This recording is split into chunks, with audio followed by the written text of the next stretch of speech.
Alright. So now we can start the video games. Shit, it was this one, right? Oh jeez. Look at, I'm almost used up on my saves. Jesus. So we finished the camping, but we're still in the forest. It's like the next day. So, there you go. What? If you scratch the back of your ears, it sounds like Pac-Man. What? I don't think it is. Well, anyway.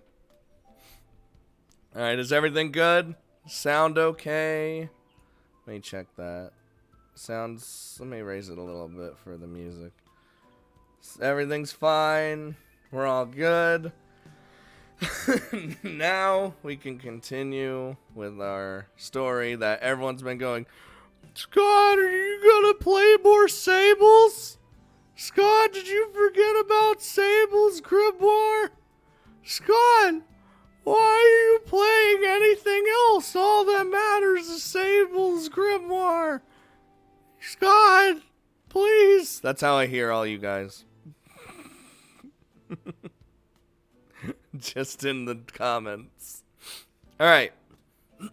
Right after that night, where, you know, we had a heart-to-heart with Ray, she told us how, you know, we saw the real, what the real Ray was last night, whereas the Ray we're usually dealing with is kind of like a exaggeration of her normal self. Magnus. We just forget the story quickly. Alright.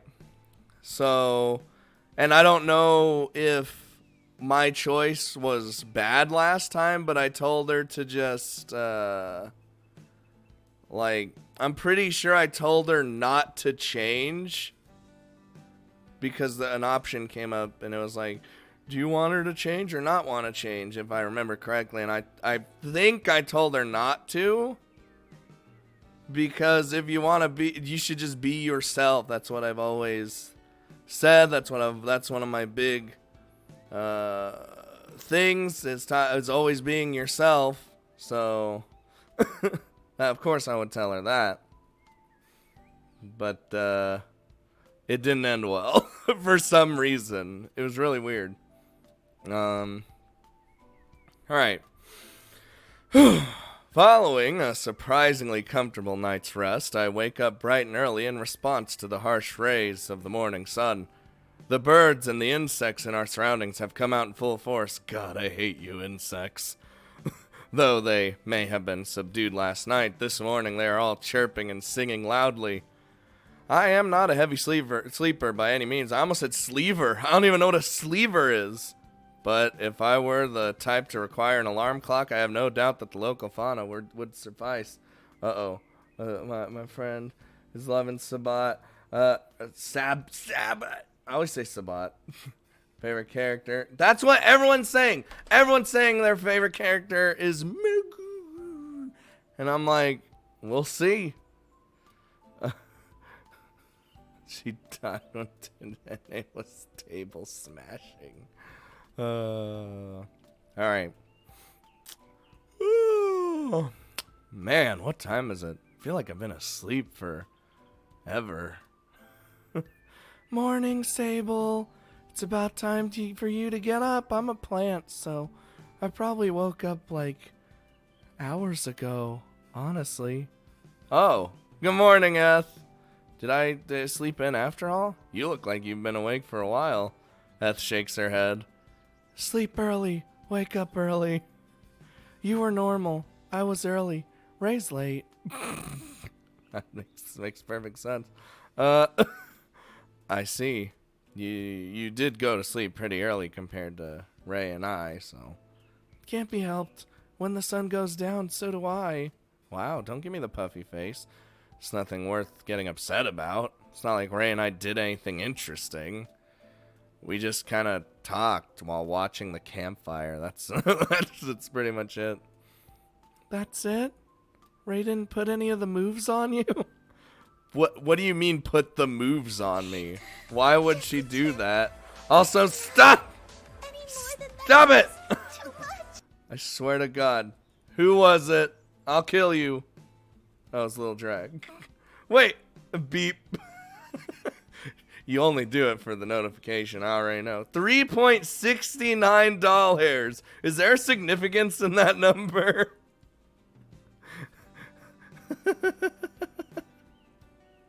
Oh, that's a monk ass. Thank you, Little Drag. I guess it has 69 in it, so I thank you, Little Drag. Stop copying me. Yeah, this line with just the tip, very good timing. Ray may joke about that kind of stuff, but she wouldn't actually go so far as to actually lay a hand on actually somebody. Apparently not. How vexing. I'm glad I didn't miss anything big, but the lack of progress is frustrating. Time to wake up the slacker. Energized by the rays of sun, or perhaps by our favorable surroundings, Eth heads toward our tent at a much quicker pace than her usual walking speed. She then enters the tent, and a few moments later I hear the sound of a struggle. Ah! A struggle. Just the tip, lol. Oh, god damn it. I hate when, like, you link a thing, but it's like something went wrong. 3 plus 3 plus 6 minus 3 equals 9. God damn it. The forest has come alive. It's trying to kill me. Wake up. Ah, it's Steven taking control of Eth. What do I do now? I said wake up. Oh no. If I don't snap her out of it, she'll... forget it. I'm too hungry to do this. Conquering her momentary fear with hunger, Ray soon emerges from the tent, with Eth following closely behind her. She was just like, I'm done. Incest is wincest. It depends. Like, if you were to ask Chris and Ray if incest is wincest, they would tell you definitely in Game of Thrones. I can't even... What? Oh... Rather than head straight over to my side, however, the two of them linger a while, chatting at a volume I can't hear from a distance. You can eat for 24 hours. That's bad. Perfect chance in everything. All alone, no distractions. Gave you everything. I know, but mood wasn't... Sable was... Ow! Who... What did I just... I don't like hearing you, Monster Frisbee. I don't like hearing you, Monster Frisbee, because I know it's big, and then I'm gonna look, and then I'm gonna kill myself. Sniper with the host. Atomica, $79, or no, 77 doll hairs. Blood for the blood god. Skulls for the skull throat. Wow. 77 doll hairs. Atomica, what are you doing? What are you doing? You crazy? Well, I mean, that's my part-time money. Thank you, Atomica. You don't... Sable was like, you Monster Frisbee. Dude, this stream's already gone downhill. It's already gone downhill. Might as well keep it going downhill. Thank you, Atomica. You're a crazy Asian British man. And, you just took money from a child. Hey, dude, that actually, it's like you walked up to me and gave me $70. And I'm like, and then you ran away. That's literally what happened. Wow, I see how it is. God damn it. Thank you, though.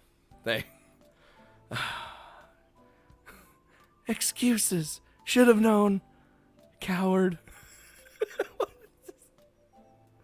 Dude, I'm excited today. I don't know. Weren't there easy for you to say? What were those two talking about? I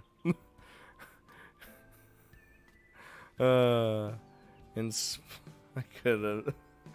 In spite of my curiosity, I refrain from walking any closer.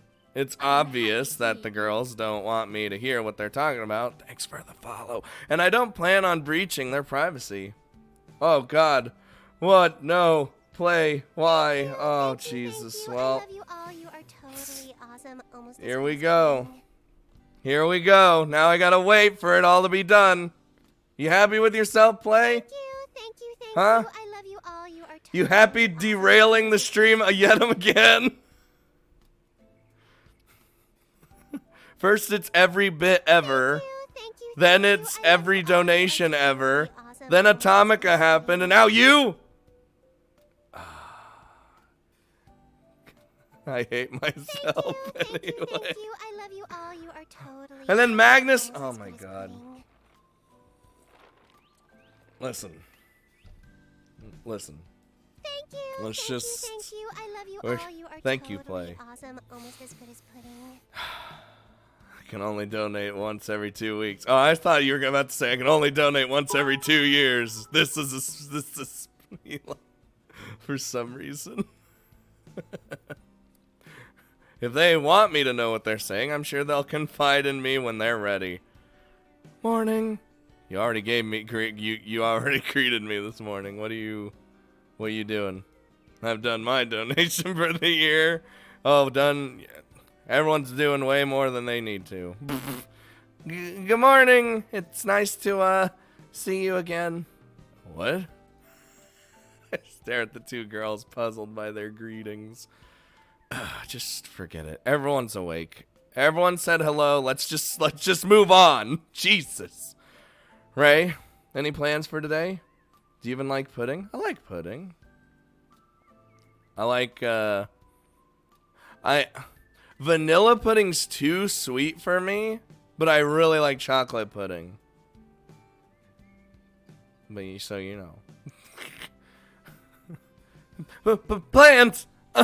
You want to know if I have anything on today? What? Oh gosh, this is so sudden. I don't know what to say. It's just a simple question, Ray. Jesus, we're all out here because you wanted to go camping. Do you have anything you want to do while we're out here, or should we just start walking home? Oh, right. Of course that's what you meant. I love ice cream. Ice cream is one of the best treats ever. I was originally thinking that we'd stay here a couple nights, but now that we're actually here, I don't think that's such a good idea. Because we ran out of food and there's nothing to do. Something like that. Fucking stupid. Without another word, Ray heads back over to the tent. She looks up at the branches holding the tent in place, then down at the tent itself once more. A few seconds later, she starts to pull the tent with her hands, trying to bring it all down by herself. Maybe we should help her out. Doesn't seem like Ray's gonna have much luck. Ray is clearly thirsty for the diddly. I think they both are. Eth is just like more she's different about it. Play gave me a sub. Play is a god. I'm a fucked. I can't play. She'll be fine. More importantly, Eth narrows her gaze at her as our eyes meet. Uh-oh. Did anything happen between you two last night? Nothing at all? Nothing happened? No, not really. Just kind of talk, that's all.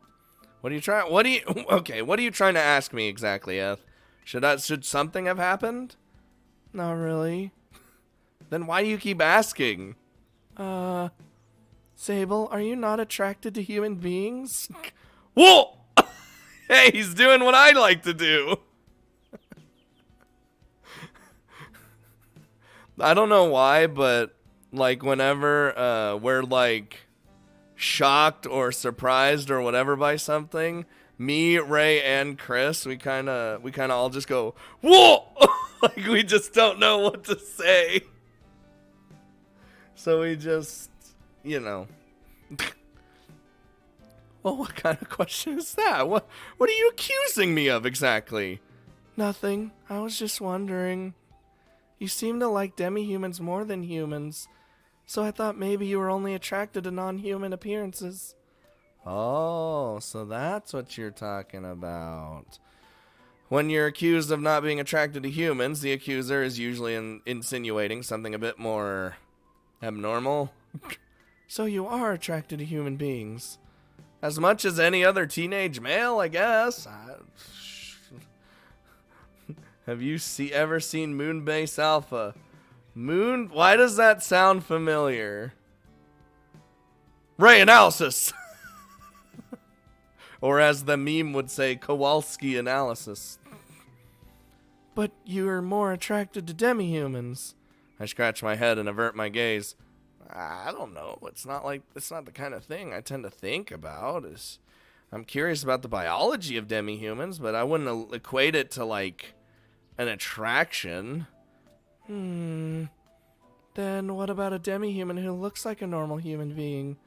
You mean Ray? Eth nods. Oh, that's a tough one.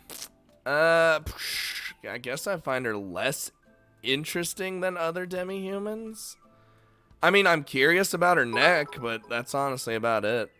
Honestly, I just think of her as an ordinary human being. And then, aha, Top just threw a penny at my face and smashed me right in the face. Tricky. What is? Matchmaking. Matchmaking? Eth's expression doesn't change as she thinks deeply about some matter that is completely beyond my comprehension. Not in the strike zone. Not unattractive, but also not interesting. This is hard. Oh my god, cool man. Day's going pretty good. We'll track another penny. It's like I'm being pelted with rocks. Oh! Eth's face suddenly turns bright red. She hesitantly shifts her gaze toward me, careful not to make eye contact. What about zing? Pardon? Didn't catch the last part. What's going on here? Just think the text-to-speech in this game, but you get to put it in whenever you want. Oh, you mean like this? No, we're not gonna do it. Don't worry about it. Oh my God! Stop throwing pennies, please. Unfollowed. My favorite character is she always gives me that goddamn smug face.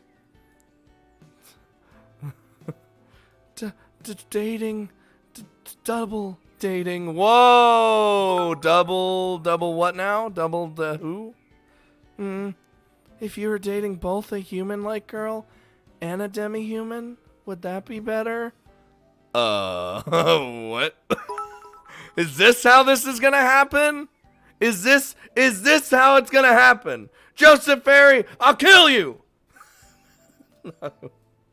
Lady Anthea, no pennies, heavy shamrocks. It's shamrocks filled with rocks. I don't know how you fill a shamrock with rocks, but oh my God, thank you. Thanks, all of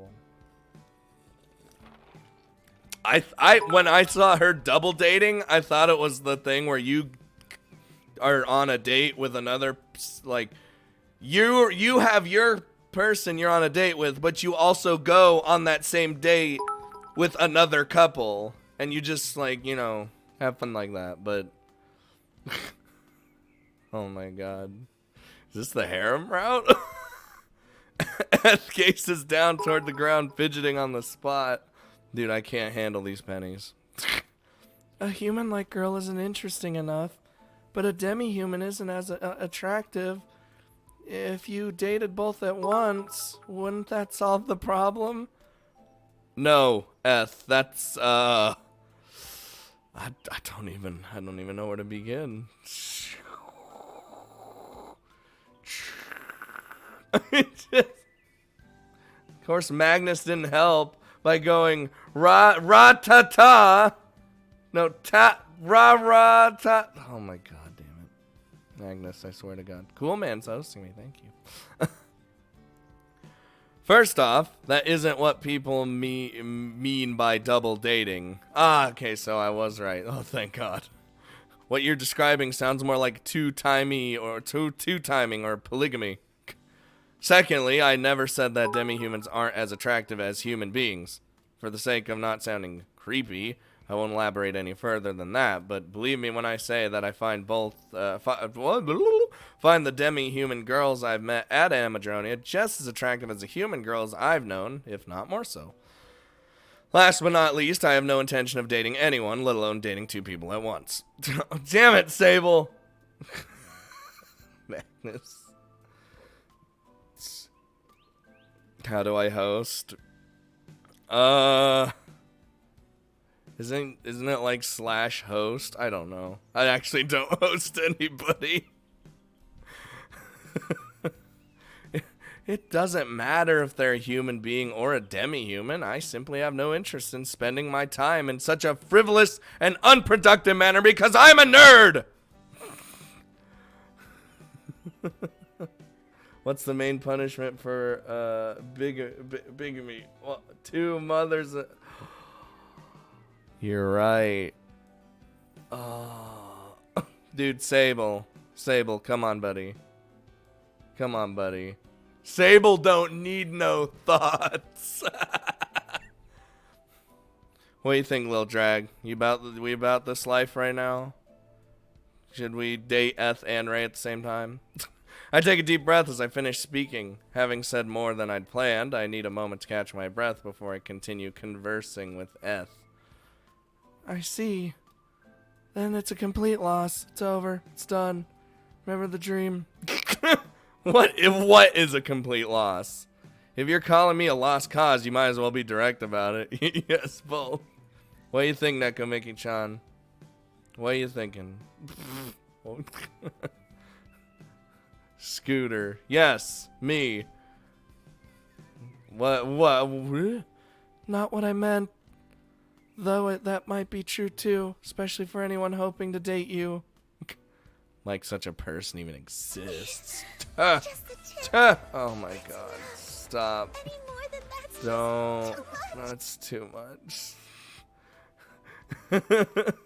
5 Aussie dollars. Wait, any hoozle. I need to head off. I have fun with the stream and harem route mocking a dirt. Thank you. Thank you, Shadow Demon. Hope you have a good rest of your day. And, you know, have fun doing what the fuck play. It was all lead up. It was all lead up. At Bosskwar, get fucked. You literally... I'm gonna describe what you just did. You took a sack, like a giant sack of pennies, and like put it in a catapult and like launched it, but the bag was open, so on its way all the pennies kept falling until it finally all hits me all at the same time. That's literally what just happened. Play his Scotch Sugar friend. I wouldn't say, I don't know about that, but plays insane, and he knows it too. And then he'll be like, I want to kill myself, and that's all over. You wanted that top spot, didn't you? You wanted the 10,000 top spot. Scott is my daddy. And yes, I do want to kill myself. Okay, well, thank you, Play. Dude, today, I feel like today, like, I've been kind of in a good mood today, and then, like, you get on here, and then you guys try to kill me with pennies! What is this? And C-Money's hosting, thank you. Space spending. Oh my god. Thank you. I need to drink some... Actually, it's not water this time. Huh. I have water next to me. Dude, Lady Anthea, you just got... I mean, wait. Do people not get... If you're, like, a mod, subbed, and do the bit thing, do you not have, like, a bit badge anymore? Because Anthea just got her bit badge. And now she's going crazy. With Shamrock bits. Anyway. Stop with the pennies. Anyway, like such a person even exists that would want to date me. God damn it. You can select. Oh. Dude, I read one line and you guys go crazy. And then at 142 at the end. Jesus. What's with your sudden interest in my non-existent love life anyway? Are you looking for a partner? Yes. Oh. I know that some students come to Amatronia to find a mate or to be impregnated and return home. Is that, no, nothing like that, nothing, Then, what is it? Why do you care about that aspect of my life? Why do you care about my species' reproductive capabilities?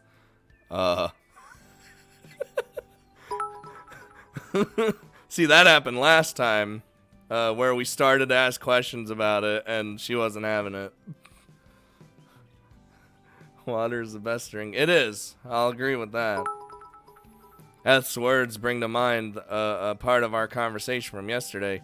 Surely enough, I asked Eth questions of a more sensitive nature than the one she asked me just now.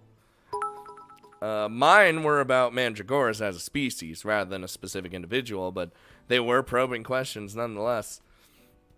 How do we impregnate a plant? I mean, I guess normally how plants work, I guess. Oh boy. After asking such questions of Eth last night, I have no right to complain about the nature of our discussion right now. God damn it. When will the bits end? When will they stop? No, chocolate milk is the best. I actually like strawberry milk. I like both milks. But, so screw that top spot. I just want to make you feel bad. Well, you are. You're making me feel terrible. Every time someone bits, I feel like shit. And you all know it. And you're all assholes. All of you. Same with donations. Same with subs. God damn it. God damn it. After asking such questions of Eth last night, I have no right to complain about the nature of our discussion right now. Hey, sorry, Scott. I'm like, Josie! I swear to God! You want some pizza? Play! The bits will never stop. Alright.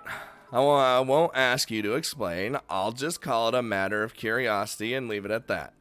But you know, if you are looking for a partner... Stop! Just, no, not looking for a partner. Not me, no. Well, if you say so. I was going to say you'd better find someone else, but if Eth isn't looking for a partner anyway, then that saves us both an awkward conversation. Dude, now she's thinking the other thing, though. Well, if you're looking for a partner, you know. Oh. We love you, Scooter. Jesus Christ. I hate everything. More bits. Magnus, you love bits. Like, that's... Now we're just awkwardly standing here watching Ray try to take down the tent. I am happy to meet you. All by herself. Thanks for following. Silence suddenly falls over Eth and I as our conversation comes to a screeching halt. Oh, damn it. I was literally just about to say, oh, thank God the bit stopped. But then it happens again. God damn it. And it was Sniper. It was you! Given what we were talking about moments ago, it's difficult to continue speaking in a natural manner. The tactful course of action would be to abruptly change the topic. But now that Eth has said all that, it's hard for me to think of anything else of what to say. And I'm done. Ray the Magnificent has done it again. All alone, I might add, with no help from either one of you slackers. How could you leave a beautiful, dainty young girl like me to do all the manual labor myself? Don't you have any moral compass whatsoever? Oh, you're back. Welcome back, Gray. It'll never stop. I don't think it will. I think the bits animation popped up at least 2 times. I don't know what's popping up anymore. I don't know about these bits. I don't know anything anymore. Welcome back, my foot. What were you two even doing while I was working up a sweat doing the work of 3 people? The 2 of you weren't flirting behind my back, were you?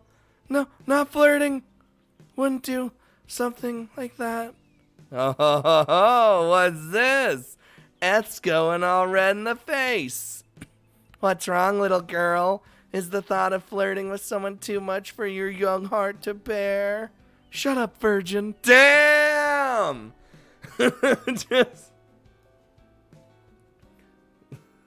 Twitch is very enthusiastic about bits. Of course they are. Twitch is crazy. Whoa! Even she did the... What did you just call me?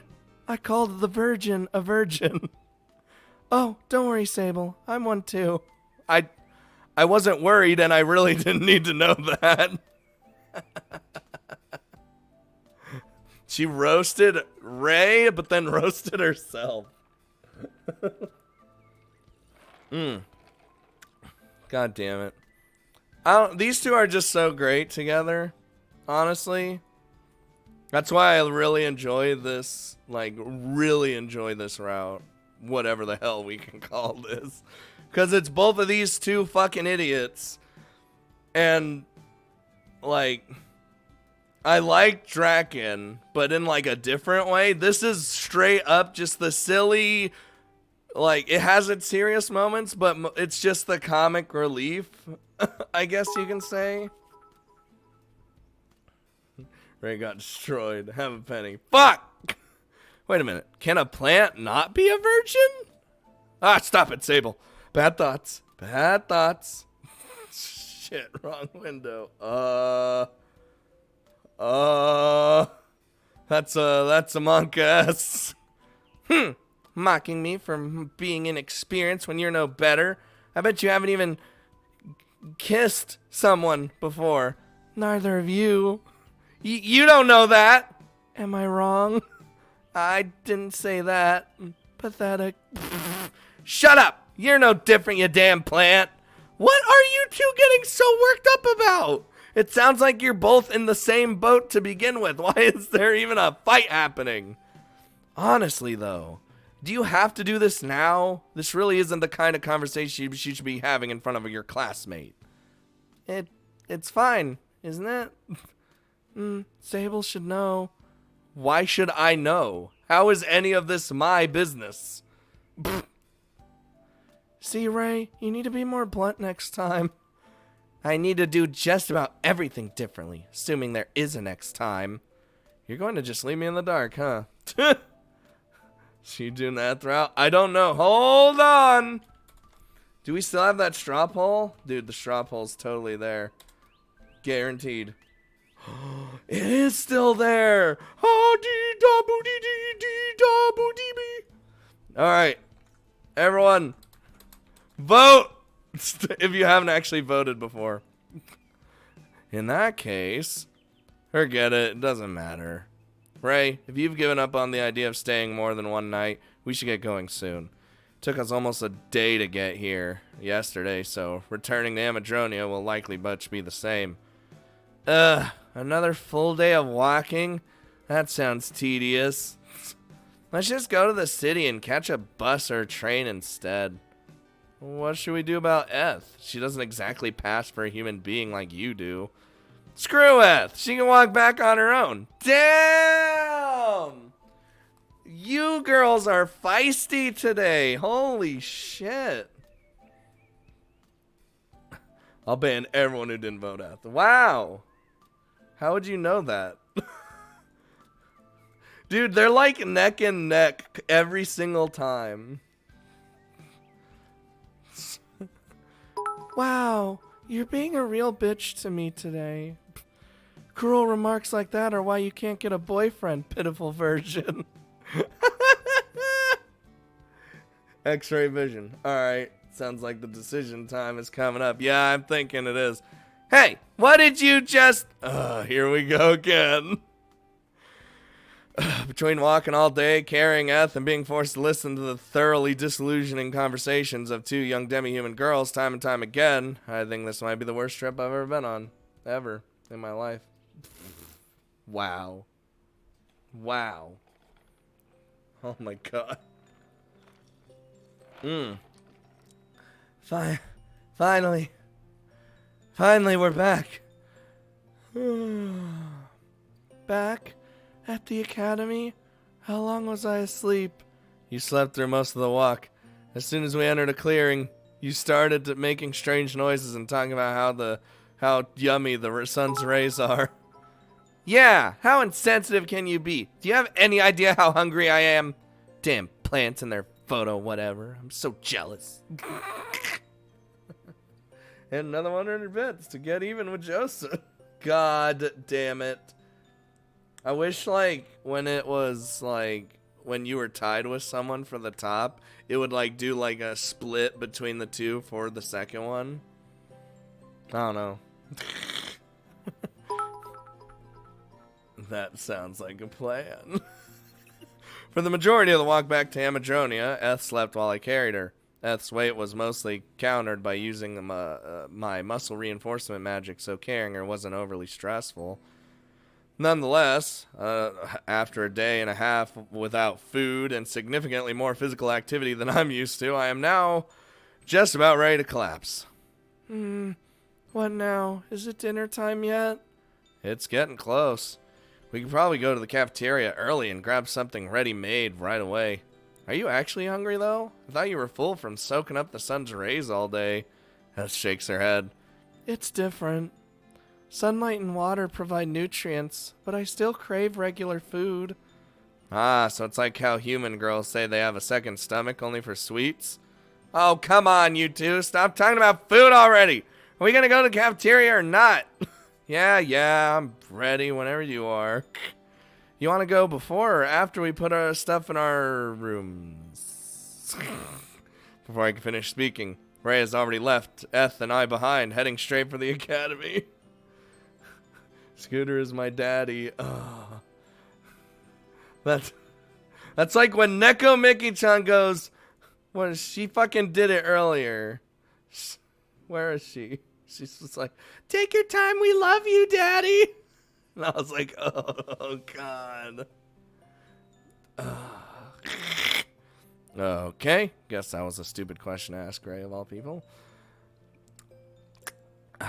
Let's go, Eth. You may not be hungry, but whew, I sure as hell am. I'm coming, and not in the way you think. Carry me? Don't push your luck. Take your time, we love you, daddy. Yup, see?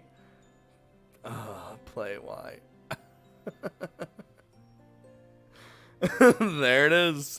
At the time of our arrival, the cafeteria appears to be almost completely empty. We're too late for lunch, too early for dinner, and a decent number of students are likely off campus for a break. Adding all those factors together, Ray, Eth, and I have the cafeteria more or less to ourselves. Because feck you. Wow! I can't take this abuse. I'm already being abused with pennies. I can't believe this. Everything on the menu is so expensive. Why is my allowance so small? It feels like every time I come here, the amount I can buy shrinks even further. I'm not buying you anything. Neither am I. Wow! Ray needs some bits and gift subs. No, Ray doesn't need any of those. Unless we're talking about other, like, real life Ray, then. Congrats on all those children. I should have never said that all of you are my children. I regret that decision, and I never regret my decisions. What are you two saying? That isn't what I was going to suggest. Though now that you mention it, no. If either you do want to share, not happening. I'll happily take the parts that you don't want and, Eth, you're starting to sound exactly like Sable. Come on, Eth. Don't you don't even need food, right? Help a sister out. Come on. Too late. Yep, it's far too late. Maybe I'll just order water. Again? Seems like every time I run out of money, you start filling up on sunlight and water. Oh, you noticed? Who wouldn't? We can't all live off sunlight, you know. Forget it. Your meals are always rubbish anyway. Is Ray British? It's a bunch of rubbish! I don't know. I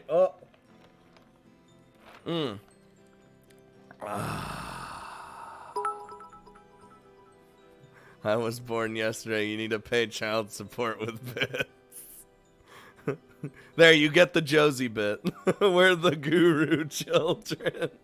God, that sounds so weird. The guru. What about you, Sable? What are you... I quickly finished off the ready-made sandwich I purchased while Ray was still talking. You're kidding me. You finished eating already? What happened to the kind, sweet, innocent Sable who would always offer half his dinner to someone less fortunate? He was taken advantage by a gluttonous rokaboboki one time too many. Just order a goddamn sandwich and be done with it. They're cheap and filling. Perfect for a broke-ass glutton like you. But sandwiches are boring. I didn't hear you complaining when you ate the ones I packed yesterday, Missy. Those are free. Boring food is okay if it's free. I mean, it wasn't free. You stole it. Psh, same thing. This girl is just... All I'm going to say is don't let your kids on my lawn, Scooter, or old Bertha's going to get some use. Do you actually have a shotgun called Old Bertha? Because if you did, that'd be great. Ooh, ribeye steak. I haven't had steak in, like, a long time. Well, I was going to say in years, but that's not true because when I went to California for my grandma's funeral, which, by the way, the travel company, because I went on the bus, they got me there actually really late, so I missed my wedding, or not the wedding. No! My grandma's funeral, I missed it. So we got a full refund for that. But anyway, since my fucking dad is like has his own company, he's like, he's like, oh, you can order anything you want. Here, you want this giant ass steak? Throws a goddamn plate-sized steak in front of me. I'm like, oh, monk ass. Get some, bro. You buying a boat? No. Alright. You missed your wedding? No. Dude, my brain, thinks really fast before my head says something, or my mouth says something, so I'm just like, so I just end up saying random shit sometimes. This girl is just... Half the time, I honestly don't even know if she's joking or not. Beep, beep, beep, beep. What the fuck is... I bet we'd lose Scooter doing all-you-can-eat buffet. I actually don't eat all that much at an all-eat buffet. I eat, still the one plate of food, and then I'm usually good. But I will usually go back for, a little bit of something, and then I'll be done.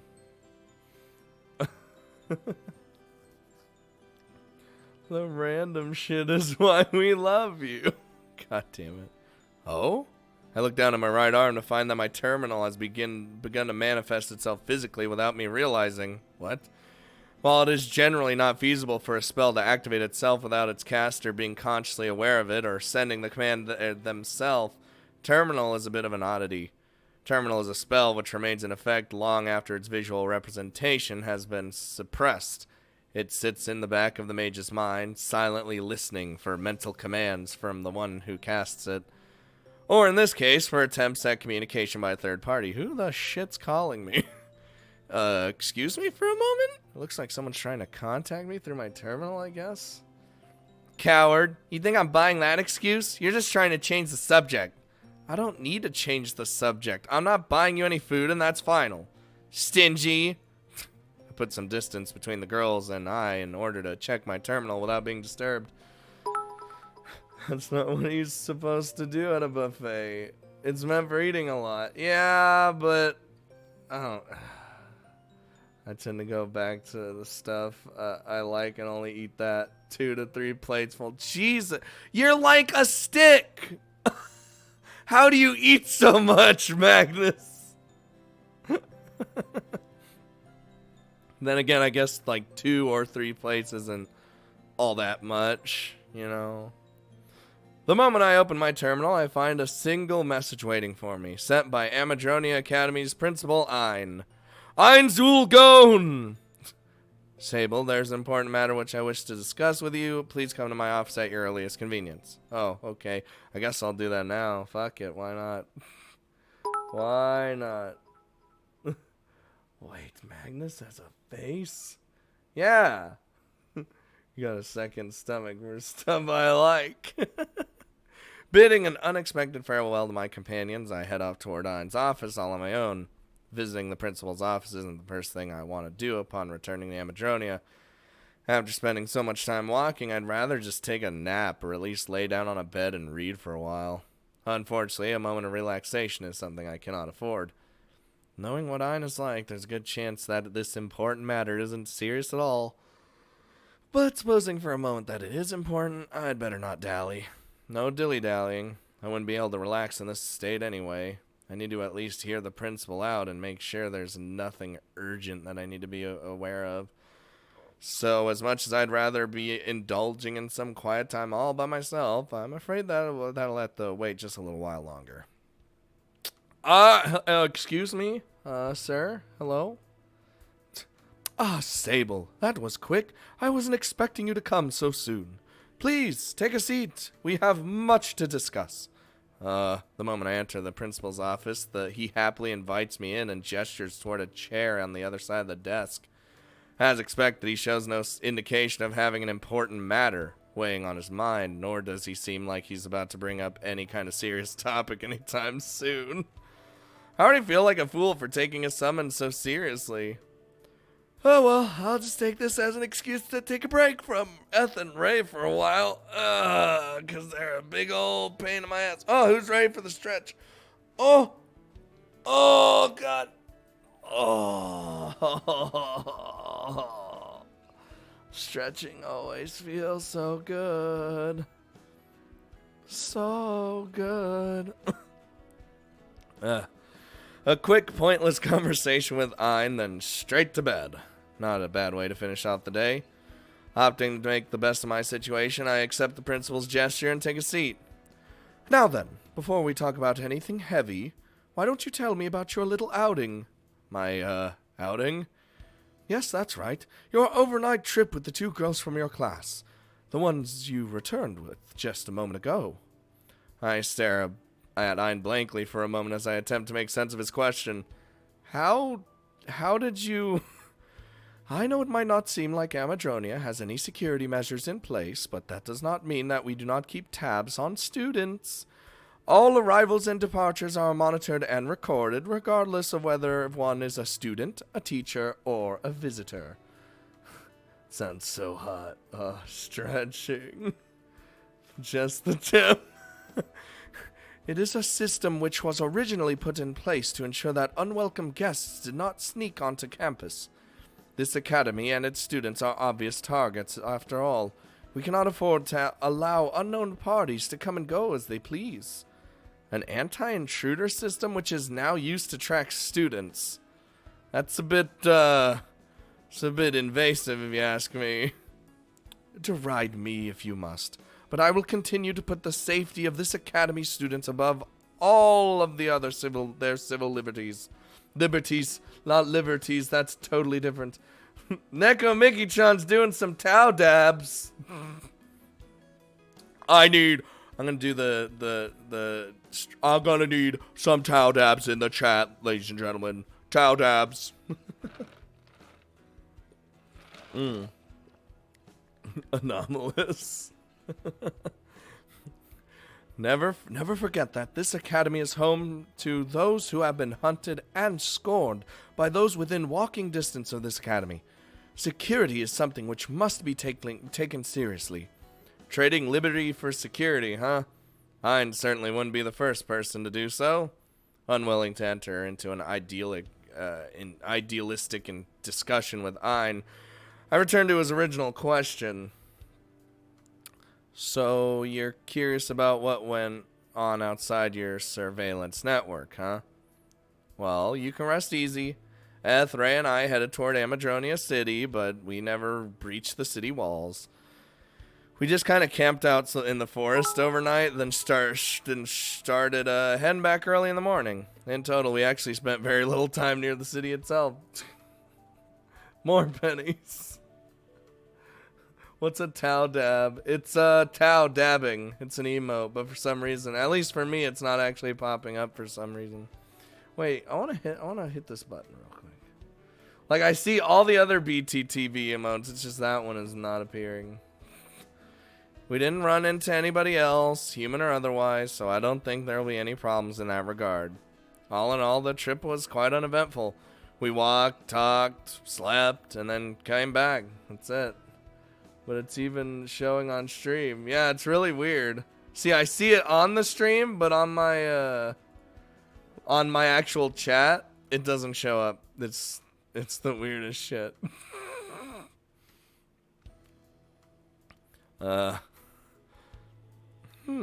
I see. A camping trip, was it? One male and 2 females, all alone deep in the forest. Away from the academy, away from the city, and completely undisturbed. Sir?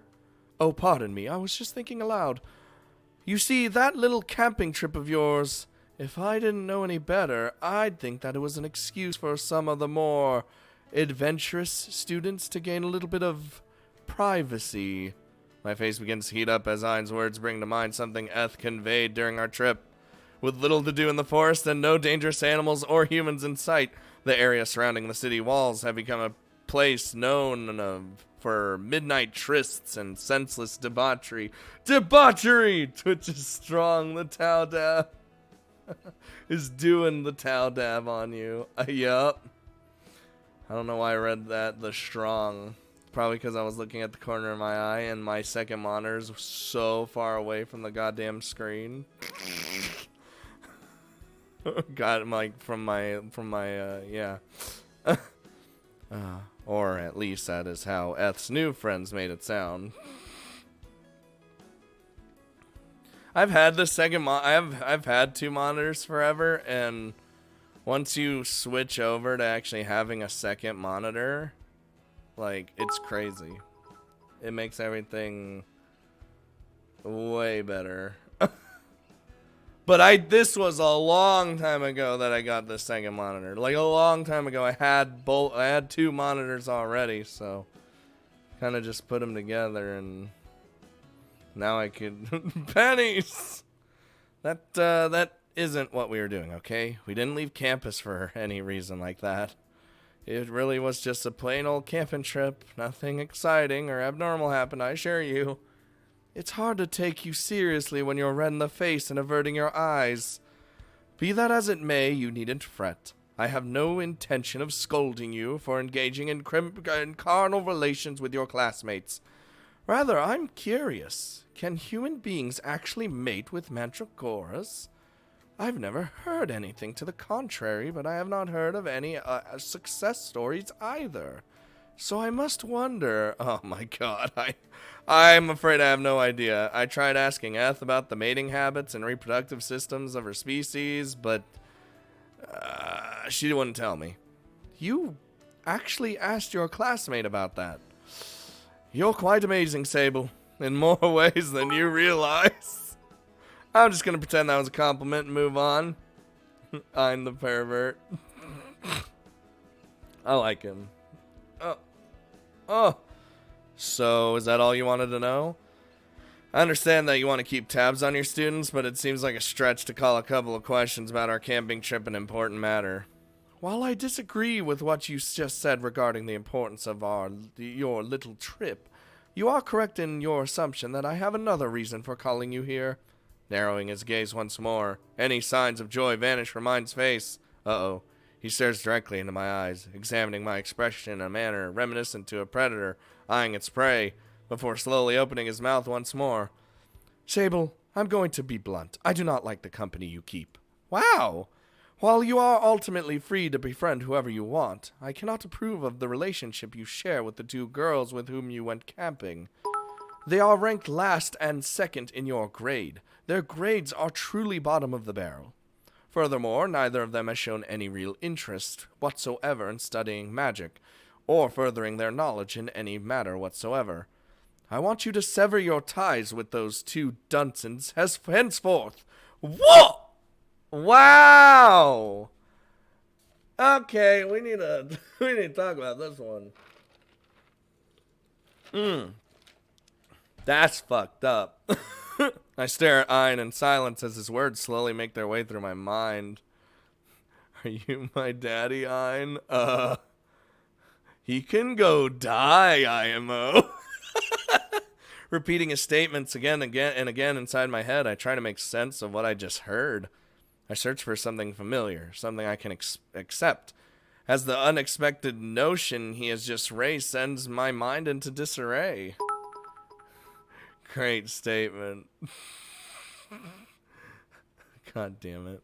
No matter how many times I repeat his words, however, or from how many different angles I analyze his comment, there's only one manner in which I can interpret his statement. You want me to stop being friends with Eth and Ray? I don't understand. Why do you care who I'm friends with? You literally just said I'm free to befriend whoever I want. Yes, you are. Just as I, the principal of Amadronia Academy, am free to expel any student I wish. Wow.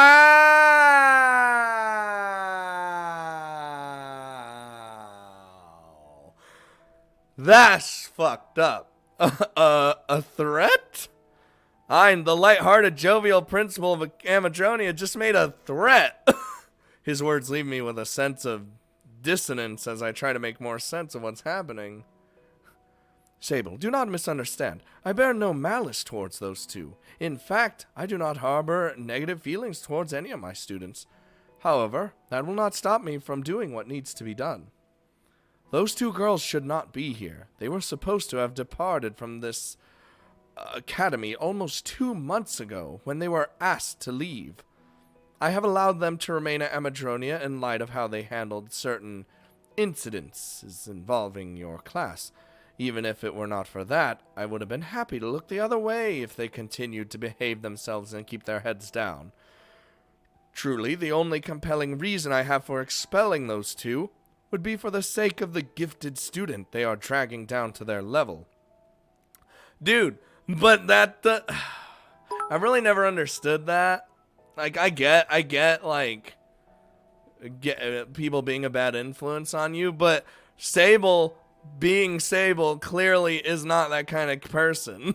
He's not letting them people influence him too badly. He never really has. He's always kind of been the same personality, ideals, all that stuff. He doesn't change himself because he's spending time with someone else in a drastic sort of sense. So why does this matter? He'll always be smart. He'll always be doing what he's been doing. He even talks with Ray and Eth about how they're shit. And how he's always studying, all this shit. It doesn't matter. I don't know. Maybe I'm just... Finally, Ein's words begin to make sense. It was no accident or oversight that Eth and Ray were permitted to remain at Amadronia. Even after they were targeted for expulsion, they did not they did not fly under the radar or trick the principal in some way. He has been watching us, all three of us, very closely. It matters because VN logic. Listen. Eth and Ray proved useful as tools for moderating and reasoning with students in our class on either side of tensions pertaining to the hunt. As such, they were permitted to stay. And yet, now that they have served their purposes, Ein is prepared to expel them both, supposedly. That's fucked up. He literally... for my sake? That's right. Those girls are well behaved overall, but if there's one crime they are guilty of committing, it is the act that of sabotaging their most promising classmate. Sabotage? Wait a minute. By their most promising classmate, are you referring to me? Who else would I be referring to? Your daughter, I would think. Yes, you are quite right. Please don't tell her I said that. Lisha isn't as forgiving as you or I. For just a moment, the tense atmosphere around the principal dissipates. Feels bad. No, don't leave me, Play. We need you. He falters as I point out the mistake in what he has said, or rather, the part of the assertion which one might contest.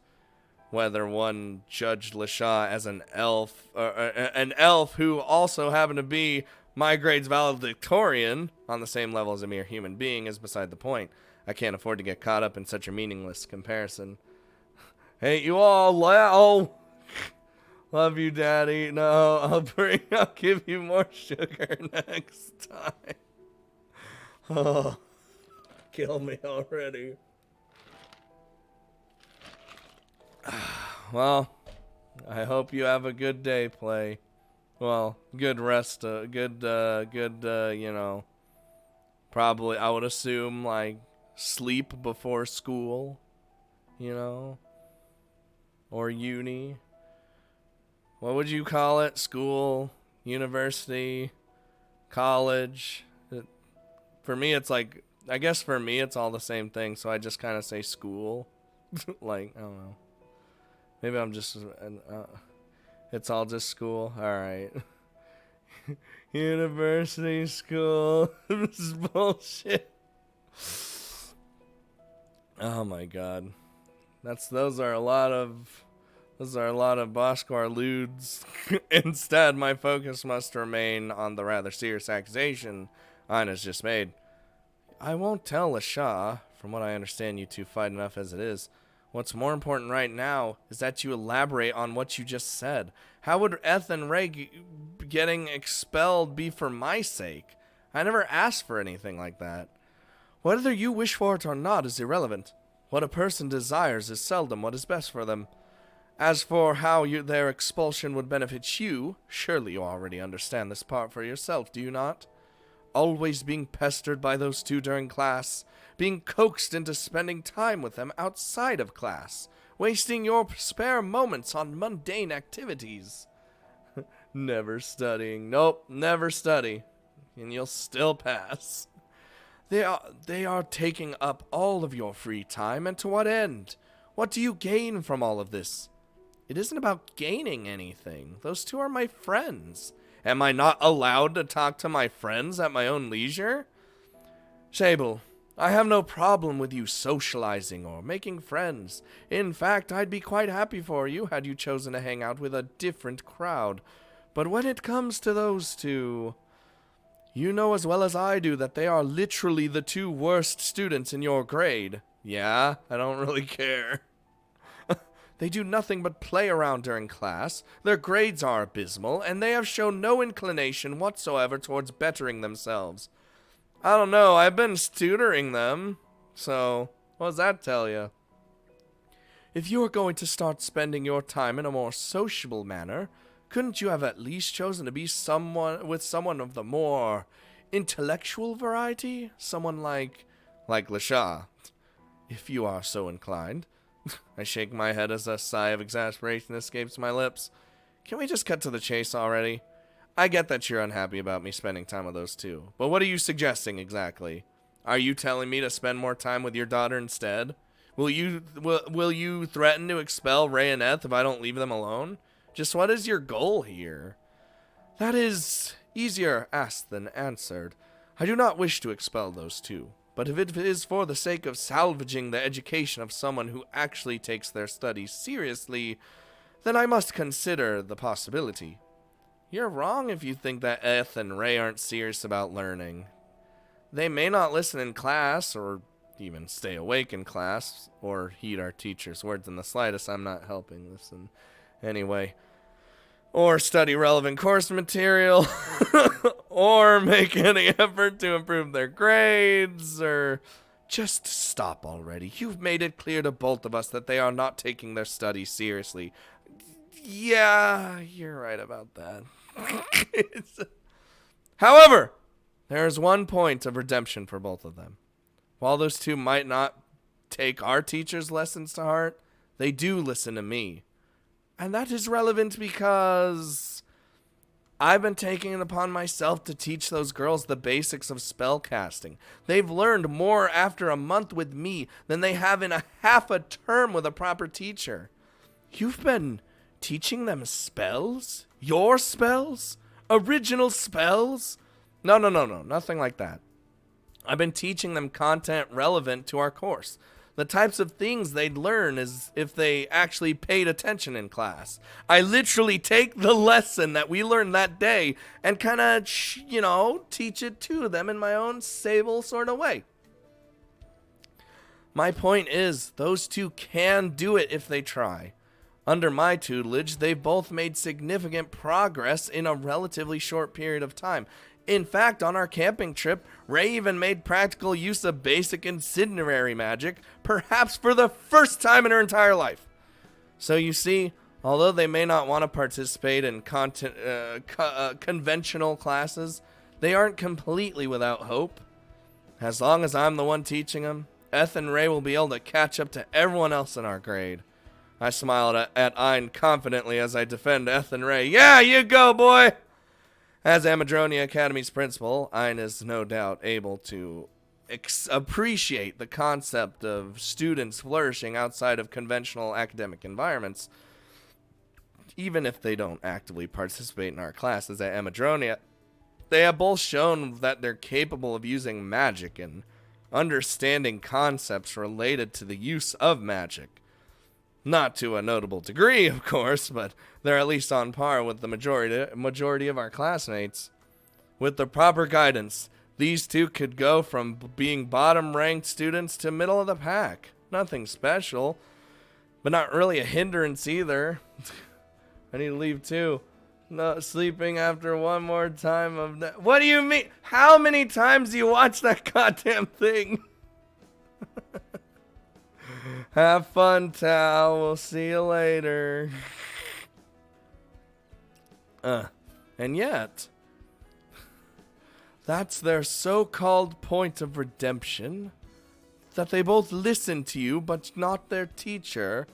Sable, if you view that as a good thing, then perhaps it is already too late to undo those girls' influence on you. Many times. Goodbye, Tao. You make their desire to impose on you seem like a good thing, but I see it as a pure negative.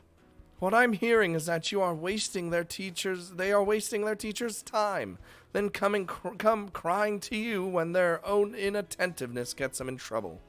If they will not listen in class, then what's the point in attending class to begin with? Why should they be permitted to stay at this academy if they will not pay attention to the subject matter being taught? I accept that students come to Amadronia for various reasons, not all of which are academic. Some come here to learn about human society. Others want to grow comfortable around different species. And some even come here in search of a mate. But from what I've gathered, those two want nothing of the sort. They are simply playing around, wasting their time and everybody else's. Yours, mine, their teachers, and all their classmates. Perhaps I have been too lenient. Expulsion may be the best solution after all. Hold on a second. I hurriedly interject as Ein begins to get carried away. Listen. Look. Okay. He's got a point. But fuck off! Look, I agree that they're problematic, alright? And they really should pay attention in class. But I don't think that expulsion is the right way to go about this. Let me continue teaching those two a while longer. I'll whip them into shape until they're both able and willing to participate in class, like any other student. So your solution to having these two waste your time is to waste even more time on them. I'm the one who gets to decide whether it's a waste of my time or not. And I hardly think that a principal should call teaching a waste of time. Ooh. It is when those students put in zero effort and have no intention of learning or bettering themselves. But I just told you they're learning. How are we gonna save the day now? Fine then, forget about who's being taught for a second and think about the teacher instead. By teaching others, I'm able to reinforce what I know and to look at things I already understand from a different angle. By playing the role of a teacher, I too am able to learn things I otherwise might not. What could you possibly be learning? By your own admission, you're teaching them the basics of the basics. For now, but it's not as though I plan to leave things that way. We started these lessons because those two wanted to learn Terminal, you know. It's only a matter of time before they start pestering me to kick things up a notch. You're going to teach them an advanced spell. Those two girls. At some stage. And you think that they'll actually pull it off? I guess. I mean, Terminal may be considered an advanced spell, but it isn't really that difficult once you get the hang of it. That may be so. Ein averts his gaze and starts speaking. His mouth contorts irregularly as he silently mulls over what had just been said. A few moments later, Ein returns his gaze to my face and begins to speak once more. All right then, I yield. I fucking do this whole conversation. If you think those two are capable of learning advanced magic, then I won't stop you from attempting to teach it to them. However, I will not wait indefinitely. I expect to see the fruits of your labor sooner rather than later. If you could teach those two girls how to use Terminal to a worthwhile degree by the end of the semester, I will allow them to stay. If not, their time at Amadronia Academy will come to an end. Oh, so we do have a time limit. Son of a bitch. Oh, but it's Ray and Eth. The mistress is so salty right now. Following my conversation with the principal, I feel no desire to return to the cafeteria. With my heart racing and my mind in disarray, I am in no condition to be around others. What I need right now is solitude and the freedom to come up with a plan which will allow me to achieve my goal. I need to come up with a way to take two bottom-ranked students who sleep through the majority of their classes and teach them how to use an advanced spell which even our grades valedictorian can't use. Come to think of it, LaShawn might not be able to. LaShawn might be able to help me with this. She has a much greater aptitude for magic than those two, so teaching her might serve as a good warm-up. If not LaShaw, then there's also Tick, Strachan, Hell. Aside from Eth and Ray, I'm surrounded by talented individuals, any of whom would be easier to teach than those two. The amount of time and effort required to teach Eth and Ray is bound to be substantially more than all for other students, so Hein deserves it. So why am I even doing this? My eyes shoot wide open as I lie awake on top of my bed. My thoughts, scattered a moment ago, suddenly focus on a single question. Why am I trying so hard to save people who are hindering me? I hate to admit it, but a lot of what the principal said was correct. Eth and Ray don't care about their grades. They don't care about getting expelled. Hell, the only reason they started showing any interest in learning magic was because it would enable them to perform long-distance communication.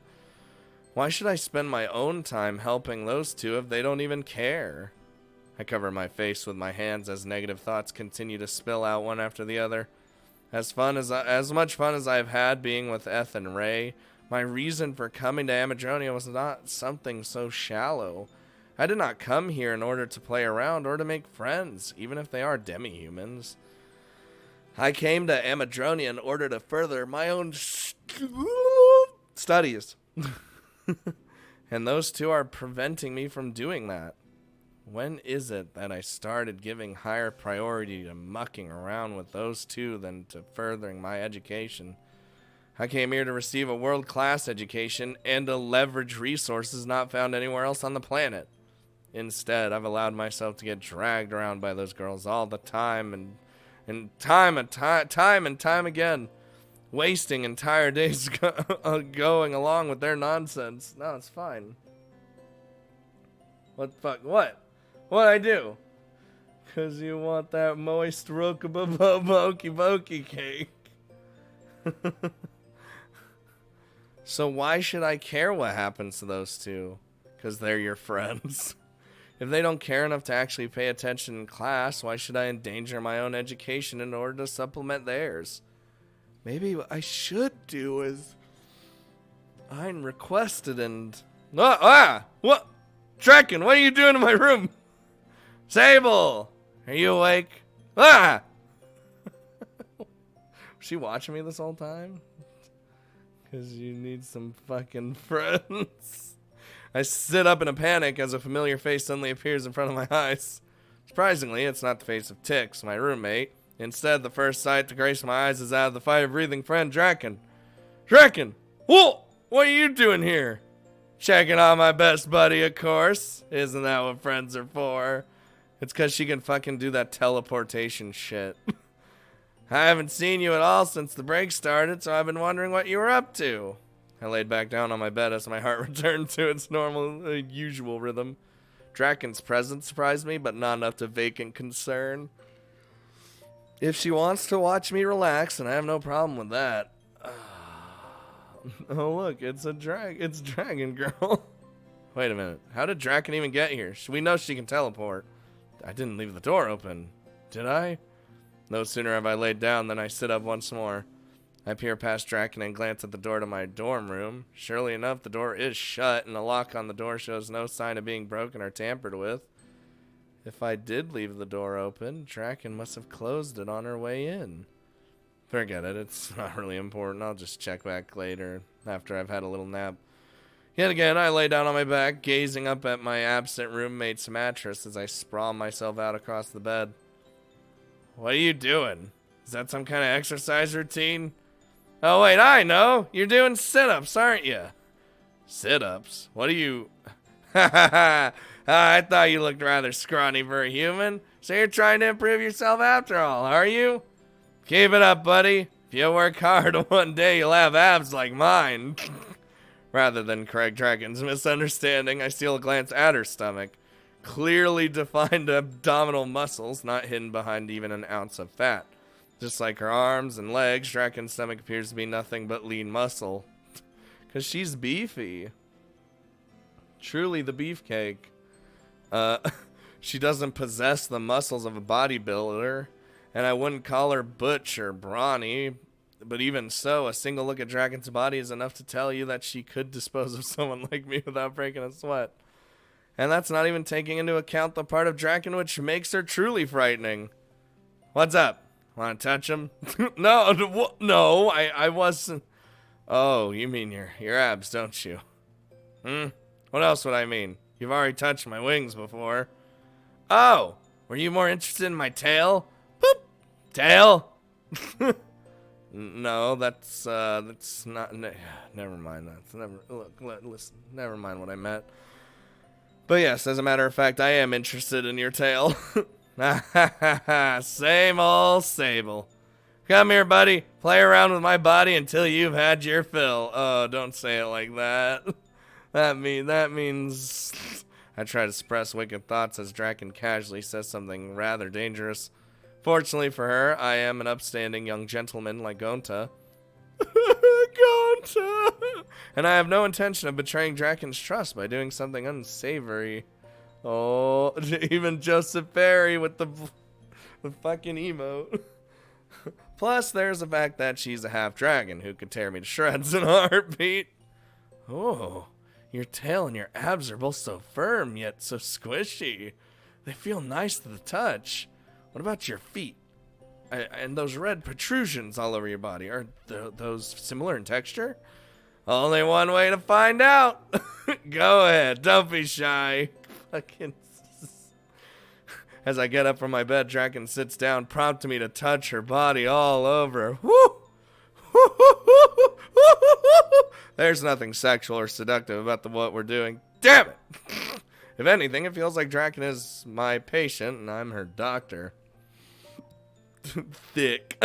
I am simply checking out the unfamiliar body of a demi-human in order to satisfy my curiosity. That's all. Come to think of it, becoming a doctor who specializes in treating demi-humans might be a nice fallback career. I'd rather study magic, but if that does fall through for some reason, I'd certainly be happy enough to spend my life doing this for a living instead. I continue to massage and prod Draken's body all over, feeling the unfamiliar sensation of dragon skin on my fingertips.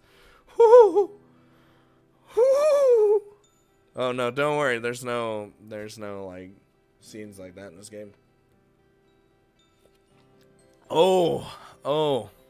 Soft yet firm, delicate yet sturdy. These contrary labels swirl around inside of my head as I engage in physical contact with a being who could be said to be the most dangerous student at this academy. Rather than fear, however, what I feel is delight. Panic button! We got the panic button all set and ready to go. And it's right here. Just Monica. Oh, that's my... Oh, shit. Okay, there we go. If you're wondering why she's the panic button, that's because a long time ago when everyone voted for best girl, it was Monica, so I decided to make a fucking collage of Monica, and there it is. Tracing my fingertips along red patches of flesh which seem almost scaly compared to human skin, I look up at Draken's face. Spam that button. Spam it! To my surprise, the confident smile masking her face a moment ago is now gone. In its place, a shade of red different than that of her hair or scales adorns Draken's face. Woo! Prompted me to pull away. Oh, sorry about that. I may have gotten a bit carried away there. Oh,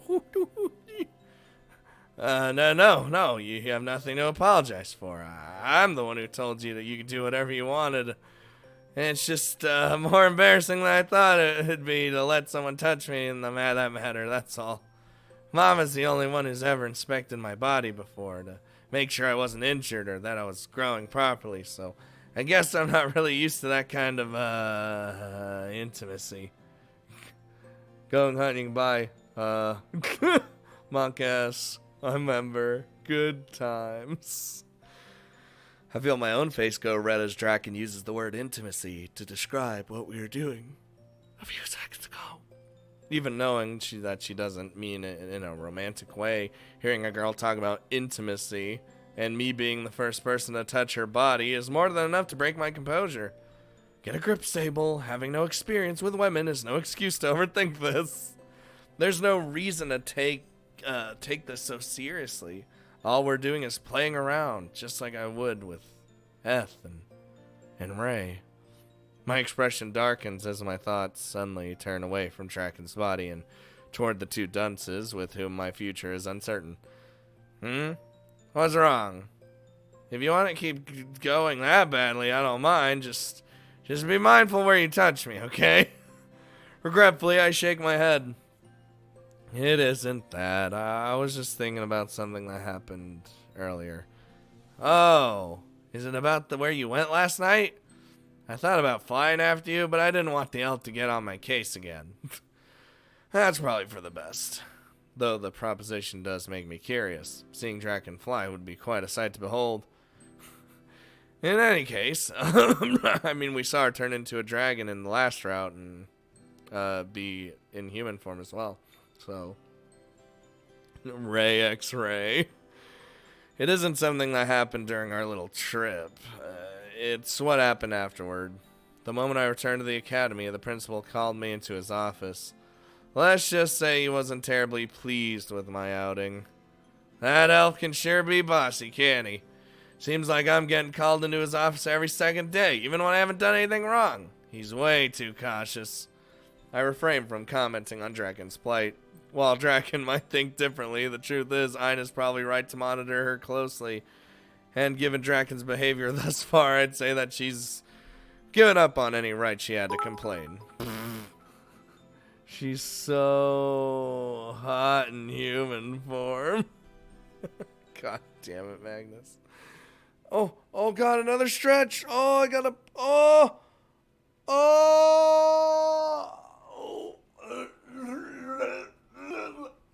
Oh my God, I was like transforming there. Oh, now on to the actual water.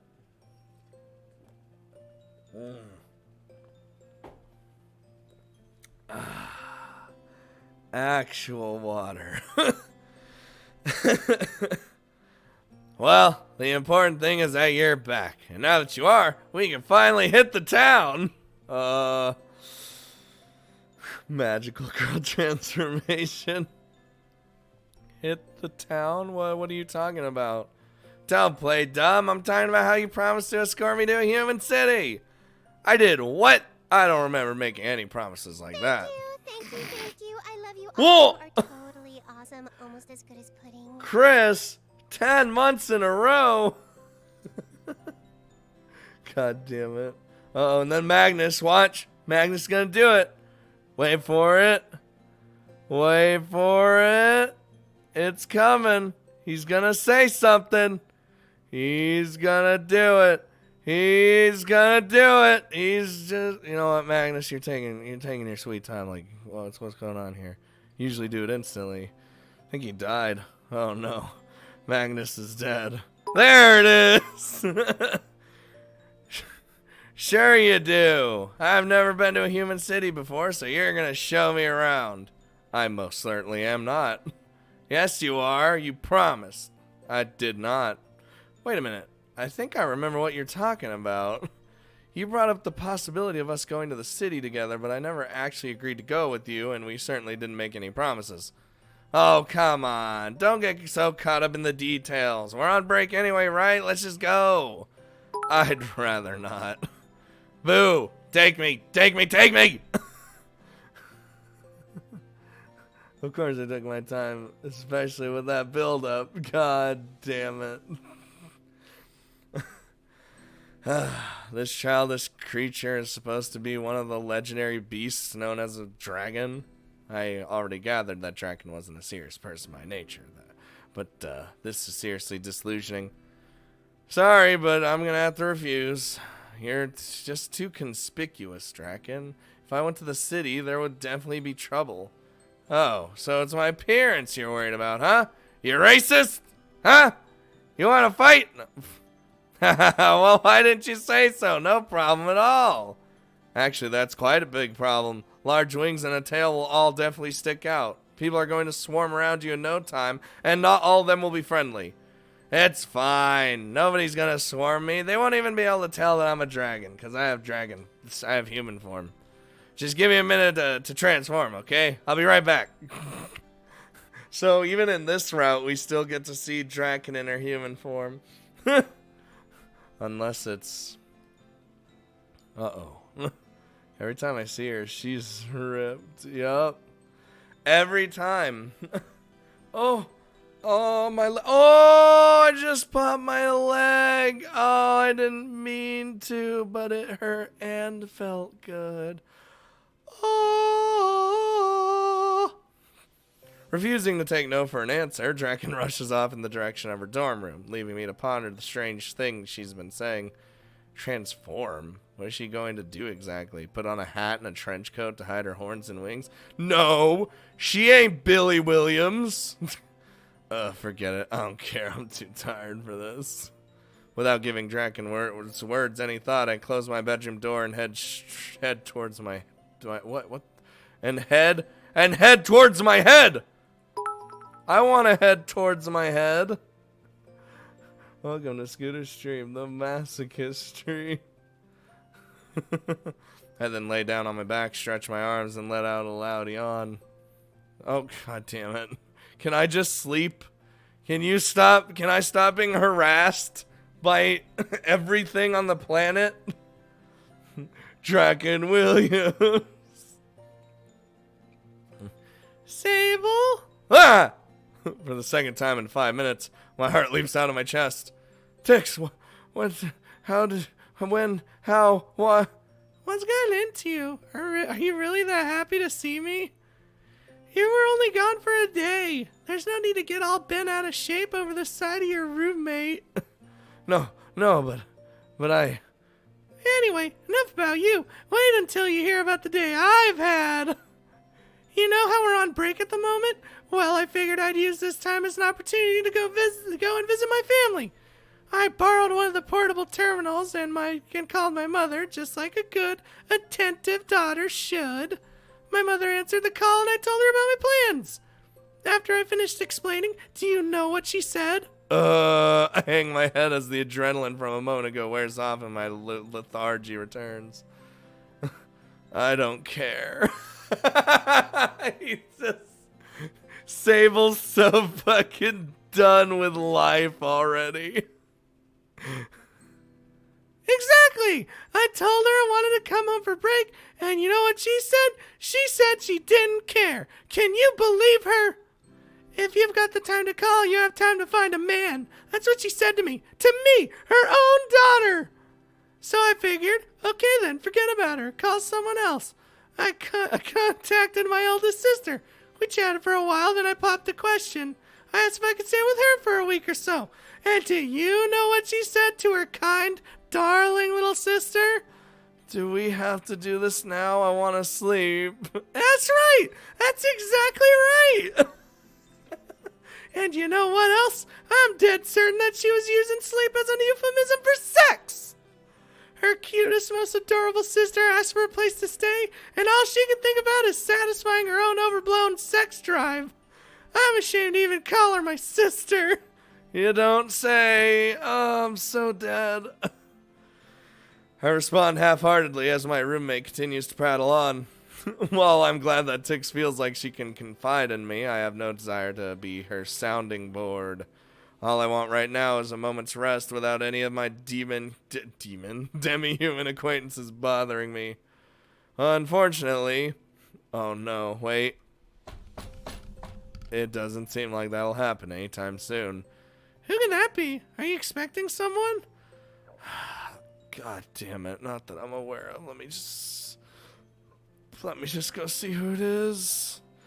Fighting off increasing levels of fatigue, I step away from my talkative roommate and head to the door. Yes, who is it? Yup, see. The moment I open the door, I'm rendered speechless.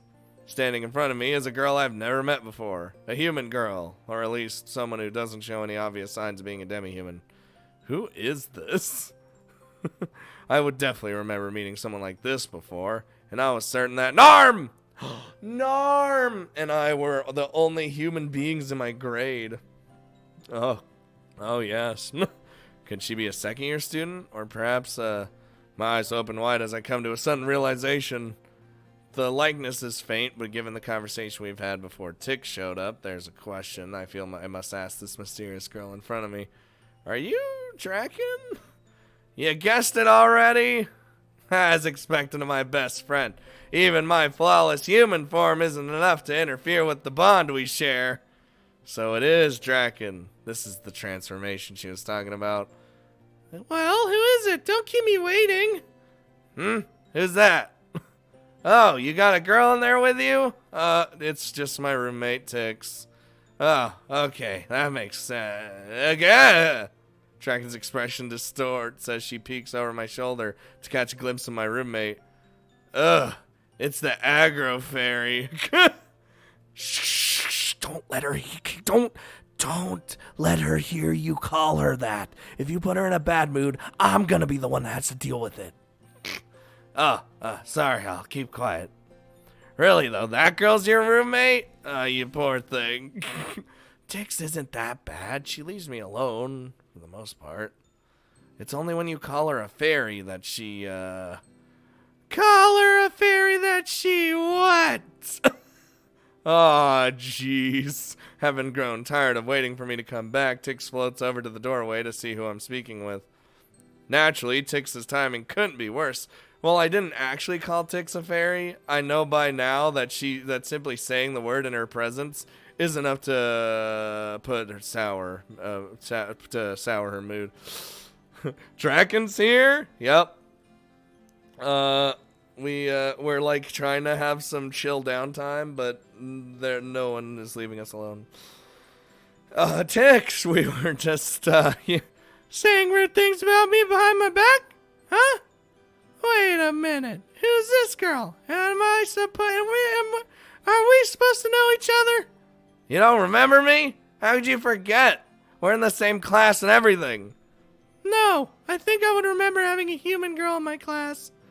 Are you a shapeshifter of some kind? Of course not. This is a human friend of mine. She wanted to check out Amadronia Academy, so your teacher let her sit in on a couple classes. If all goes well, she'll be starting here next year. Hey.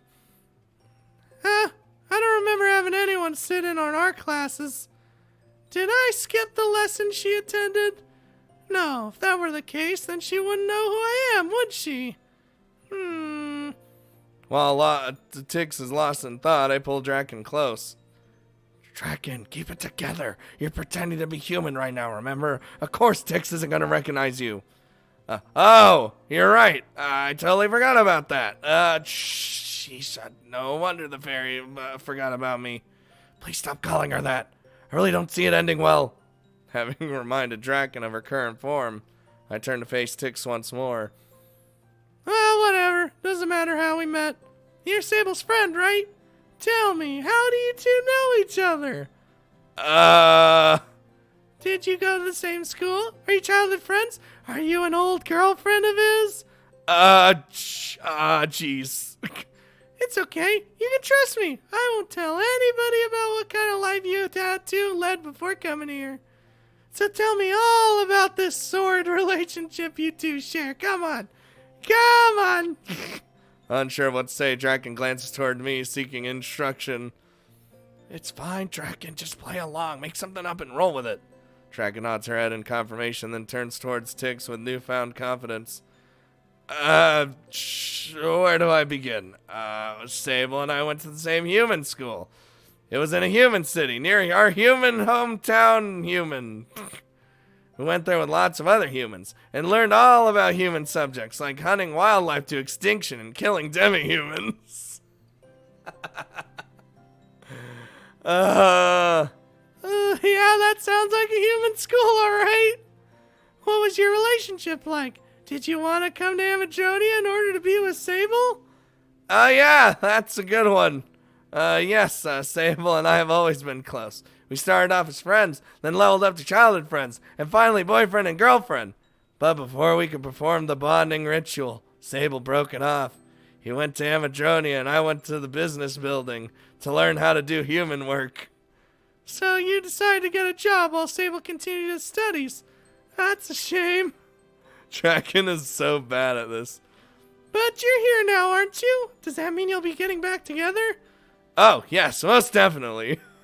In fact, I came over here just now to discuss our plans for tomorrow. Ah, crap. Tomorrow, Sable and I will be going on a date in the human city closest to the academy. You're going on a date to Amadronia City? How nice. I'd love to go there sometime and see it for myself. Unfortunately, I'd stick out too much to venture into a big city like that. Maybe if I shrink down to my normal size and fly above the rooftops. And just like that, I have plans to go to the city with Draken tomorrow after all. What a blunder. Draken took full advantage of this facade in order to make things go her way. Draken may act like an airhead, but she's actually surprisingly shrewd. Oh well, I guess it should be okay. My main concern was that Draken would stick out too much, but as long as she takes this form, it should be fine. Too tired to put up a fight, I shrug off my new plans for tomorrow and decide to move things along. Yeah, that's yeah, Tix isn't any better. Yeah, that's how it is. We'll be going to the city tomorrow because it's totally not weird for a guy and his ex-girlfriend to do that. But for now, it's time to rest. Tomorrow's gonna be a big day, so we need to sleep while we can. So let's all go to bed and we pick this up in the morning, okay? Alright, we'll sleep now and then tomorrow morning I'll come to your room and to pick you. Pick you?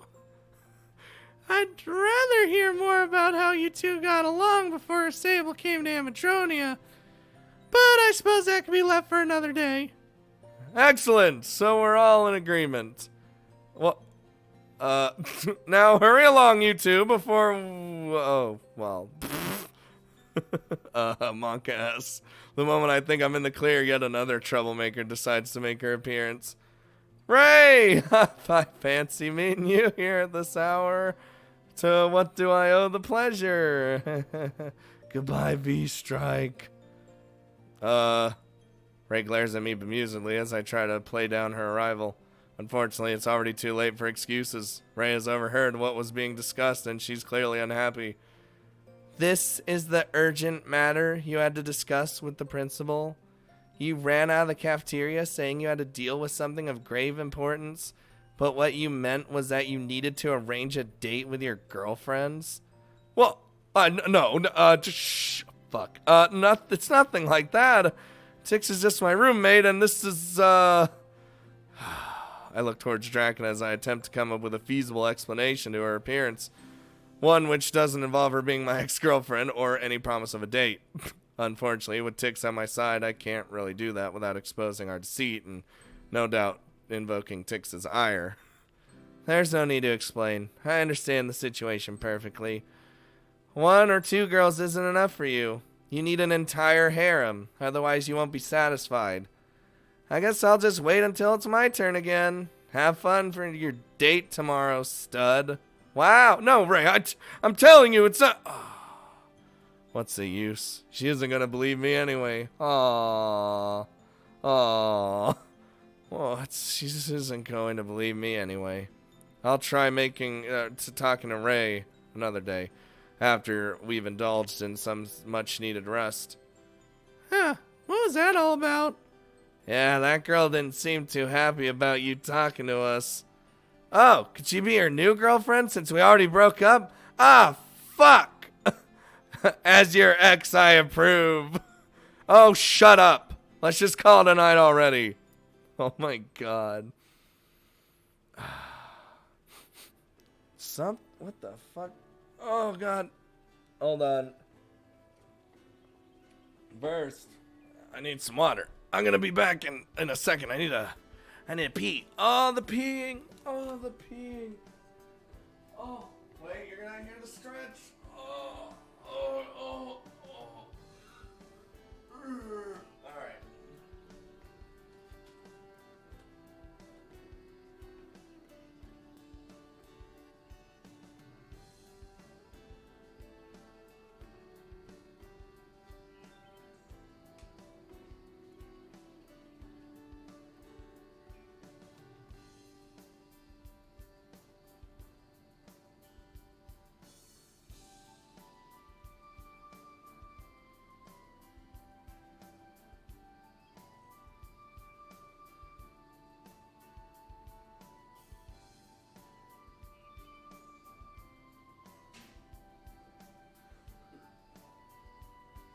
Alright.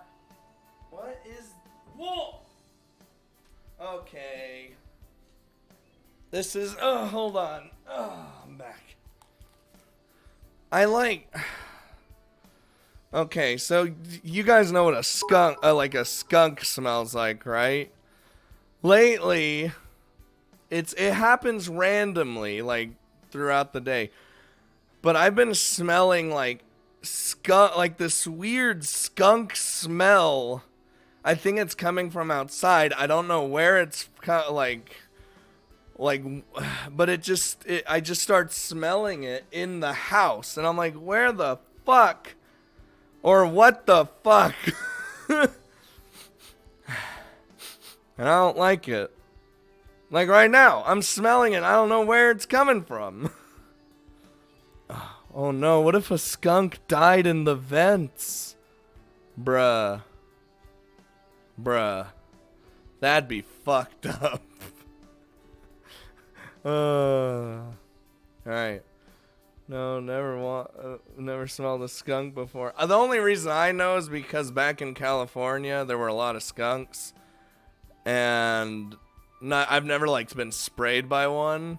But I know, like, the smell that they do. And, yeah, they... Like, a lot of them end up dying there. And I know what it smells like. Maybe one of them secretly a skunk dealer?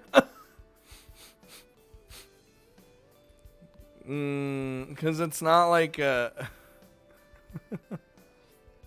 It's so weird. Swear to God, I'll have to kill somebody. Anyway, bound by last night's deceit, I head into the courtyard with after breakfast with Drakenap by my side.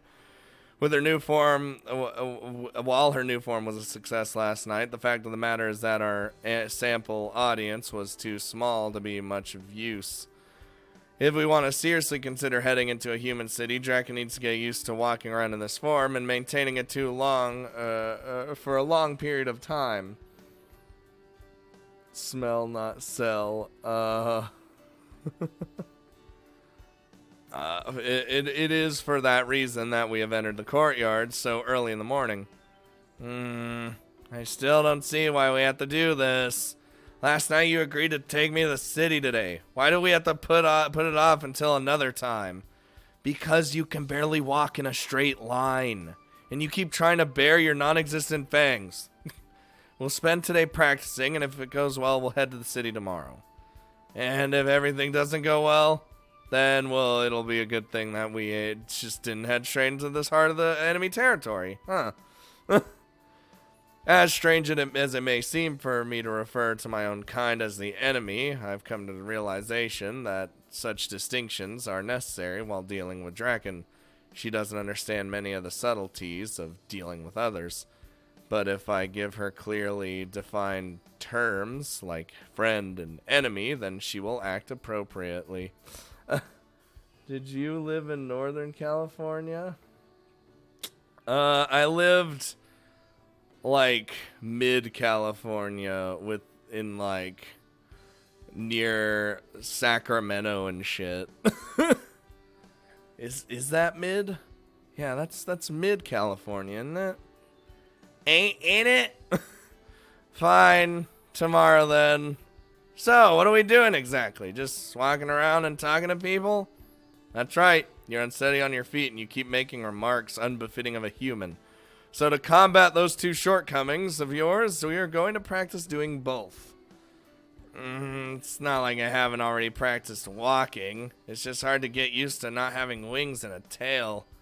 Excuses like that ain't gonna cut it. If someone sees you just stumbling and asks if you're okay, it's not like you can tell them what you just told me. Besides, talking to others in this form is something you haven't tried yet, right? So at the very least, you'll need to practice that. Oh, wow. That's way north from where I lived. Yep. Sacramento, Monterey, all that area. I lived in LA, where Disneyland is. God, I like to think you lived in Disneyland. That was your home. I can talk just fine. I fooled the fairy, didn't I? Last night doesn't even count. Quite frankly, you made it very obvious that you aren't a human during that little session of make-believe last night. Everything you said was human this and human that. In case you haven't realized this, actual human beings don't say that. But you call Amadronia City a human city. Only because I'm speaking to demi-humans from non-human settlements. If I were speaking to another human being or talking about my past, I would omit that word altogether. Oof.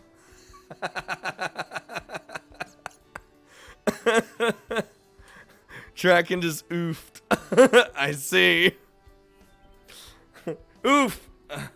This might be harder than I thought. It isn't hard. You just need practice. That's why we're here, remember? It's just a house in the middle of Disneyland.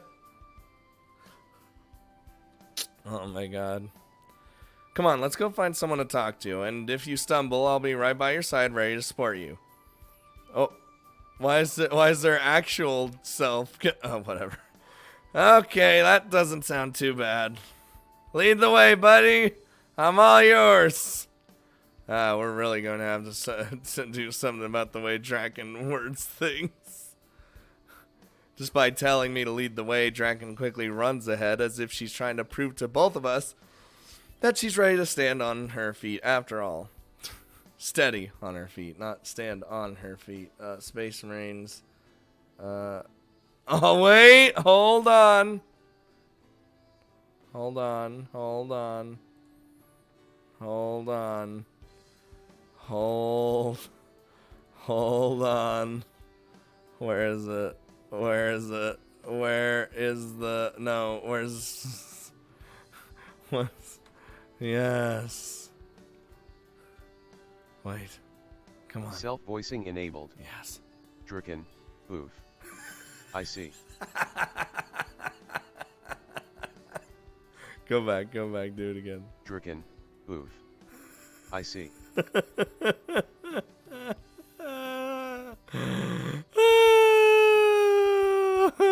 Draken. Oof. I see. Draken. Oof. We're gonna do it again. Draken. Oof. I see. Self-voicing disabled. Okay, we're good. God damn it. Okay, where was I? I slowly follow after Draken, watching from a distance as she sets her sights on the first subject of her training this morning. Before running up to the person in question, Draken turns towards me, waving her arm excitedly. Taking the hint, I speed up for a short while, soon meeting up with Draken once more before we approach a certain classmate of mine. Hey, hello there! Earth to the forest dweller! Hello! Oh, of course it's fucking Lisha. What the...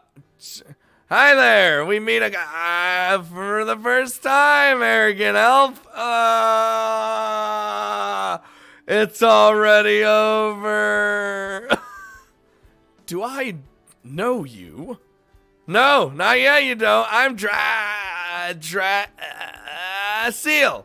Yeah, that's my name. I'm Seal. Okay... What is it that you want from me, Seal? In case you haven't guessed from my vicinity, I didn't come out here for the sake of socializing. That's okay. I didn't want to talk to people when I first came out here, but look at me now! Talking to an elf just like some lowly human.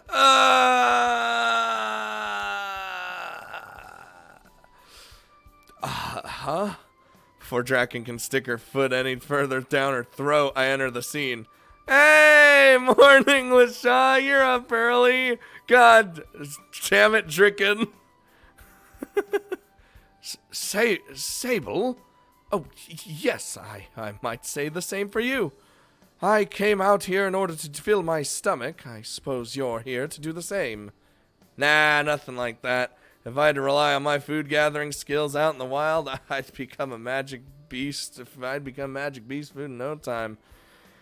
Actually, I'm showing my friend here around Amadronia. She won't be here for long, so I was hoping to introduce her to a few of my classmates.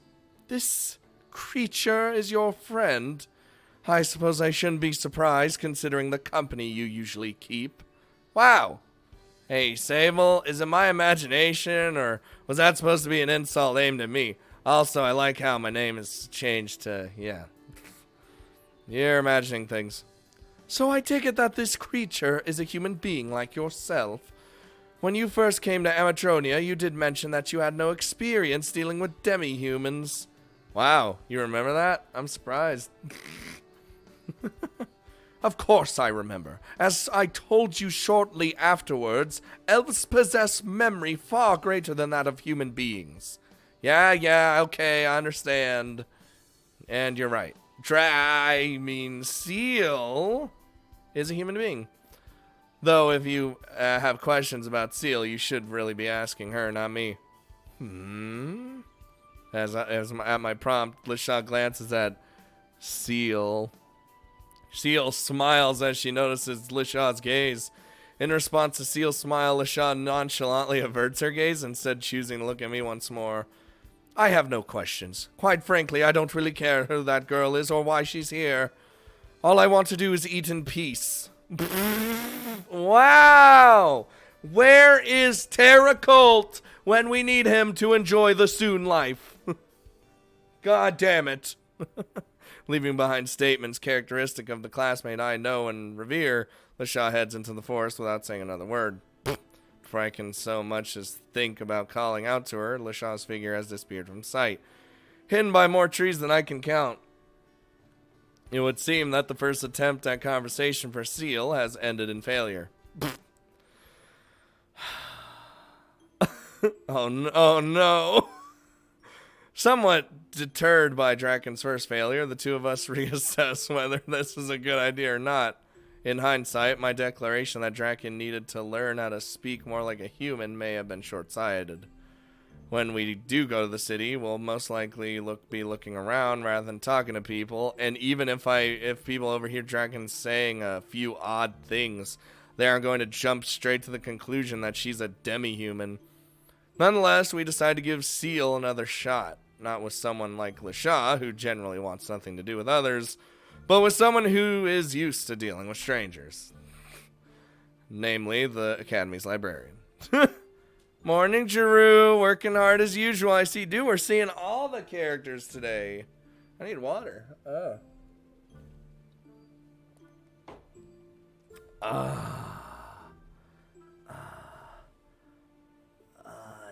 Oh, God. Oh. I need some. Okay. Working harder. Blah, blah, blah. Pardon? Oh, it's you, Sable. You're here early this morning. Have you come to return the books you checked out during your last visit? No, I haven't had much time for reading lately, I'm afraid. Today I'm here for an entirely different reason altogether. Oh? And what might that be? Greetings, Command. Rather than answer Drew's question verbally, I usher Draken forward. Hello there. My name is Seal, and I'll be attending Amadroni Academy next year, so I'm currently having Sable take me on a tour of the Academy and stuff. Draken, or rather Seal, approaches Drew hesitantly. Mindful of her words and her tone of voice, Seal sounds almost nervous as she speaks to Drew, most likely for the first time. An incoming student is visiting already, How odd. Students usually aren't accepted until a few months before their first semester, and I've never heard of prospective students touring the academy before. I suppose that whimsical principal of ours must have changed the rules again. It seems like he's always doing something to confuse the teachers and students of Amadroni Academy. I wipe the sweat from my forehead as Drew saves me the trouble of coming up with another lie. Whew! Oh, thank God. So, you decided to take a prospective student into the library, did you? That does sound like something you would do, Sable. In fact, I bet this is the first place you've taken her. Where are my manners? My apologies, Seal. I should be speaking to you and not about you. Oh, no, it's fine. It's quite all right. I don't mind at all. I was hoping I might speak to you for a moment, though, if that's all right with you, of course. You want to speak to me? Oh, yes, of course. You come here in order to see the famous Amadronia Academy library with your own eyes, did you not? And so Sable brought you to me, the one who presides over this wonderful facility. Drew's precious. I love her. That's not exactly, Now, don't be shy. If there are any books in particular you wish to read, or even just subjects for which you'd like me to provide recommendations, I'd be more than happy to help out. So, where does your interest lie? The origin of Aether, perhaps? Or the nature of magic beasts? Oh, perhaps you're the type who's more interested in the history of human and demi-human society. Social studies aren't everybody's cup of tea, after all. I am interested in learning more about human society, but books on demi-human societies. Got it. I'll grab a few popular choices on the subject and be back in one moment. Please remain where you are until I return. Seal and I watch, and Oz Drew excitedly rushes off, then begins to pile up books from a number of different shelves. Contrary to the reserved nature Drew usually exhibits, it seems even her excitement gets the best of her sometimes. Monka? That went terribly. I couldn't get my point across at all. I totally failed at pretending to be human. What are you talking about? You were perfect. Apart from saying you wanted to research human society, that is. Generally speaking, a human who plans on coming to Amatronia would already know about human society and would instead prefer to learn about demi-humans. Luckily for us, Drew kind of auto-corrected in her brain, so... Or maybe I'm just projecting. There are only 2 humans in our grade, and Narm would probably prefer to learn more about human society if our past interactions are anything to go by. So it's not as though there's any actual rule about this stuff. That's because Narm wants to fucking kill everything. He literally wants everything to die. I don't know. It doesn't feel like I'm making any progress. God, she's so impatient. The Spider Woman just keeps talking about books. I can barely get a word in. That's just what Drew's like. She loves books, and she's always happy to talk about them with other interested parties. She hasn't shown that much excitement during my visits, but considering how often I come here, that shouldn't be a surprise. While Seal and I are talking, Drew slowly makes her way back over to our side. With books piled up and being carried in both arms, Drew places the tower of books at our feet, then breathes a deep sigh before addressing us once more. There you go. My top 30 recommendations on the subject of demi-human society. Sorry for the off-topic, but when's the next installment? Tomorrow. I have a schedule. I do Fruits of Grisea and Happy Nightmare on one day. Then the next day is Ditzy Demons, Love Kami now, and oh god, here it comes, I gotta stretch. Here.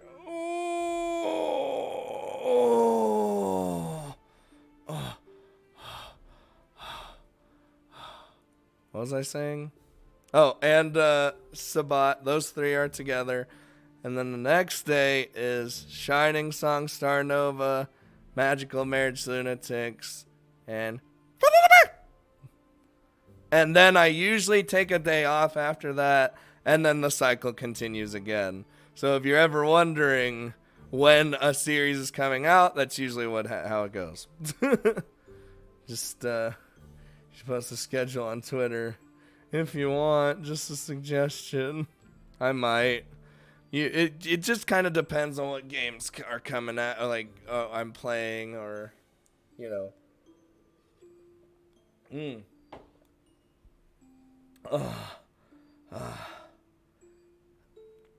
Oh.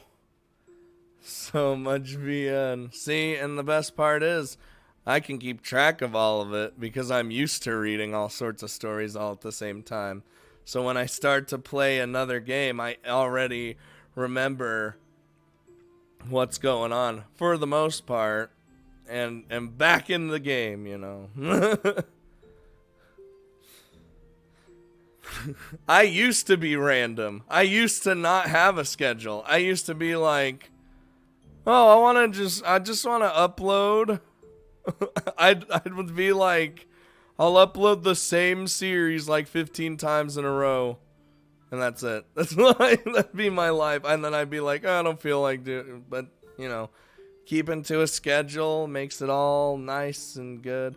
I will say sometimes I will like take a day another day off or something, but other than that, it's usually the same schedule. Anyway, we have everything, all the way from Mandragora plantations to dragon dens. Mandragora plantations? You have books on dragons? Oh yes, dragons are quite a popular topic in the literary world. Fuck. Mostly in the fiction section, of course, but we do have a few books which claim otherwise.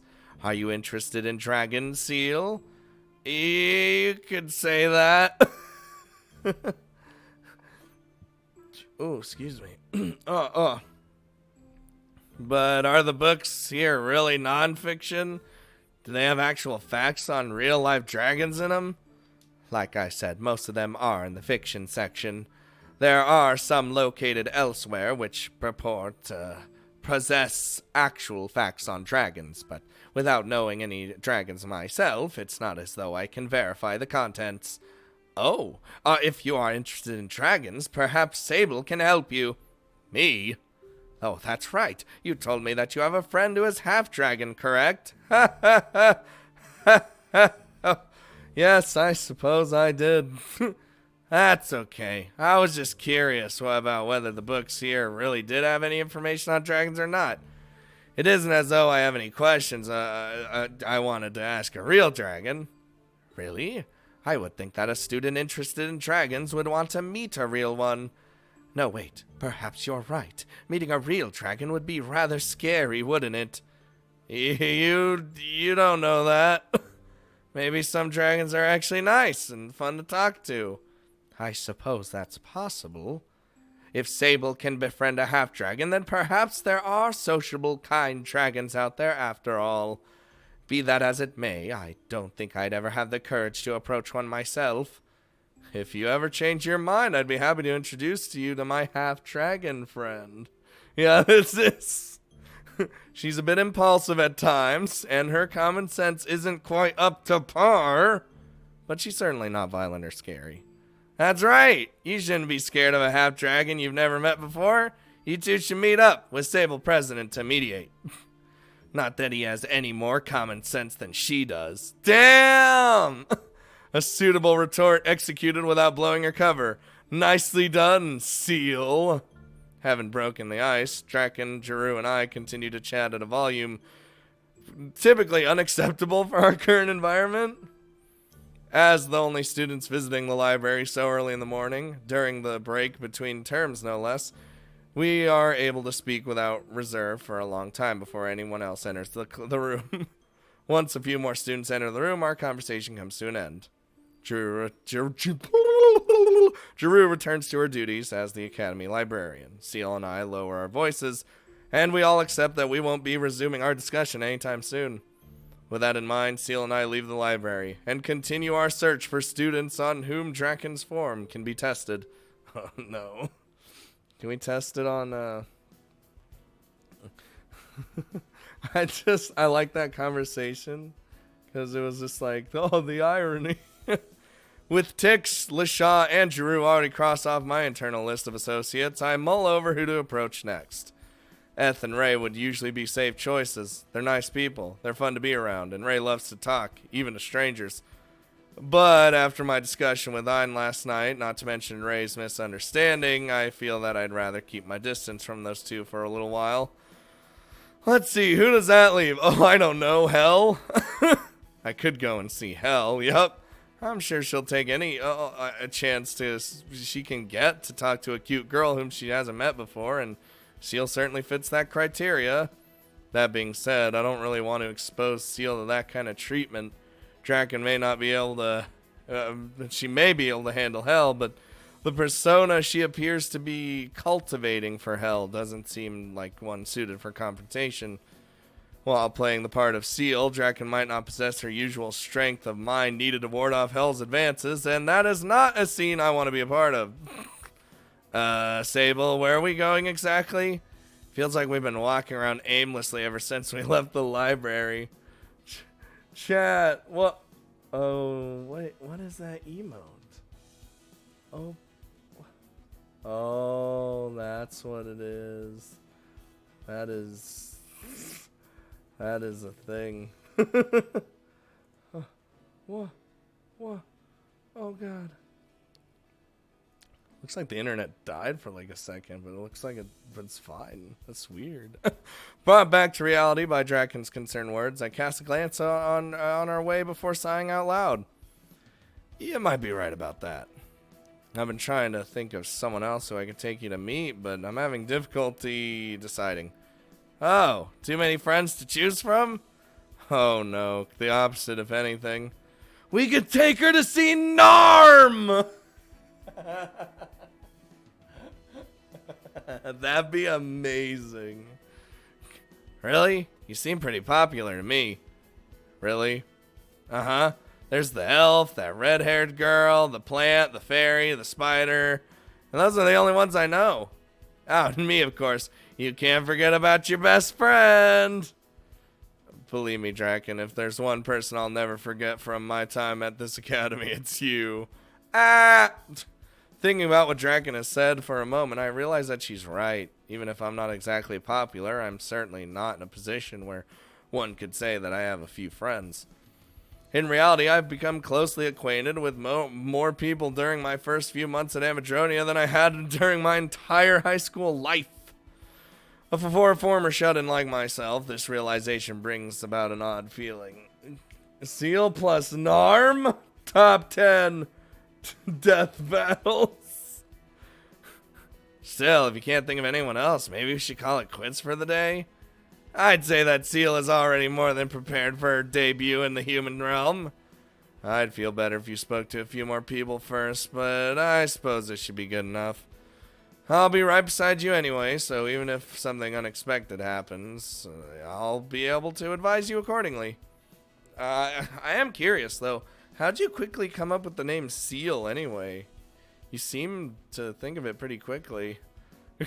Is it a name you came up with for your human form ahead of time, or were you thinking about using it from the time of your enrollment instead of using your real name? Well, Draken's, if I remember correctly, isn't her real name. Like,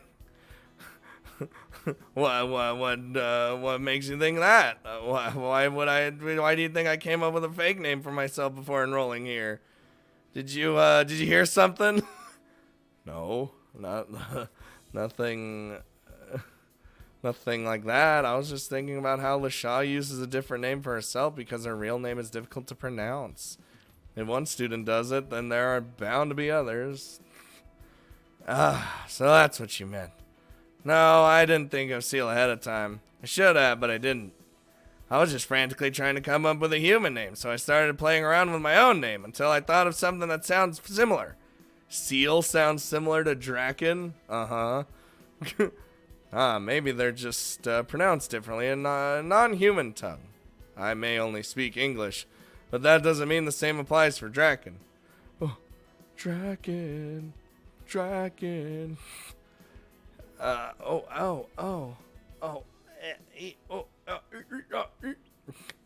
Happy to leave the matter alone, I return to the topic at hand. So, do you think you're ready for your upcoming trip to the city? Huh? Of course, I was born ready, Sable. Oh, in that case, you must have a few places in mind to visit. Places to visit? I thought we were going to the city. Yeah, but where do you want to go within the city? There's, like, things to do in the city. Like some Asians I know, I find it sad that people can't pronounce their names.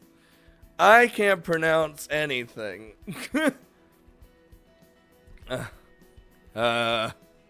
Okay, maybe I'm not completely prepared just yet. I figured as much. So be it. Many people don't know what they want to do in a foreign city until after they've already arrived. You should give it some thought, though. It can be dangerous to travel to new places without knowing a thing about where you're going. I remember reading on my terminal about an incident a month or two ago. More than a dozen hostages were killed in a bank robbery. Oh, we were part of that! If we don't pick our destination carefully, the same could wind up happening to us. Ha ha ha! That couldn't happen, Sable. Not in a million years. Not in any sort of route or nothing. Oh, please. No human is going to kill me. In fact, I dare them to try. Don't tempt fate, Draken. You might be half dragon, but you're also half human, and, well, humans are kind of really easy to kill, so that's why it happens all the time. In your current form, can you confidently declare that you would kill another human being? Or what the fuck? That you would kill? I mean, she might. Can you confidently declare that what would kill another human being would not kill you too? There it is. Man, brain. You may have a point. As I am now, I'm no different than a regular human. Something designed to kill a normal human might threaten my life as well. Oof. Oof. This just keeps getting worse and worse. I have to act differently, change my name, my appearance, watch what I say, be careful to avoid danger. Oh, this is starting to sound like a lot of work. That's just how it is. If you want to have a safe, fun trip into human territory, I mean, precautions are necessary. Really, though, it's not as bad as I made it sound. Just remember what we've discussed, and you should be fine. Oof 2.0. I like how Draken is the one to say oof. I hope so. Maybe we ought to talk to one more person after all, just to be safe. I couldn't agree with you more. Having reminded Draken of her own mortality, I convinced her of the need to be prepared. I'll lead the way as we search for one more person for whom to practice her role as Seal. With my well-known acquaintances already addressed or ruled out, I'm unsure of who to approach next. While I know many other students at this academy, there are only a few who I would consider to be friends, or with whom I speak to on a regular basis. All the ones with sprites. The others are not the kinds of people to whom I'd casually introduce a human friend. That being said, with Seal's humanity at the forefront of my mind, there is one other person who seems like a suitable candidate. Oh no. Yup! It's Narm! Son of a bitch. Okay.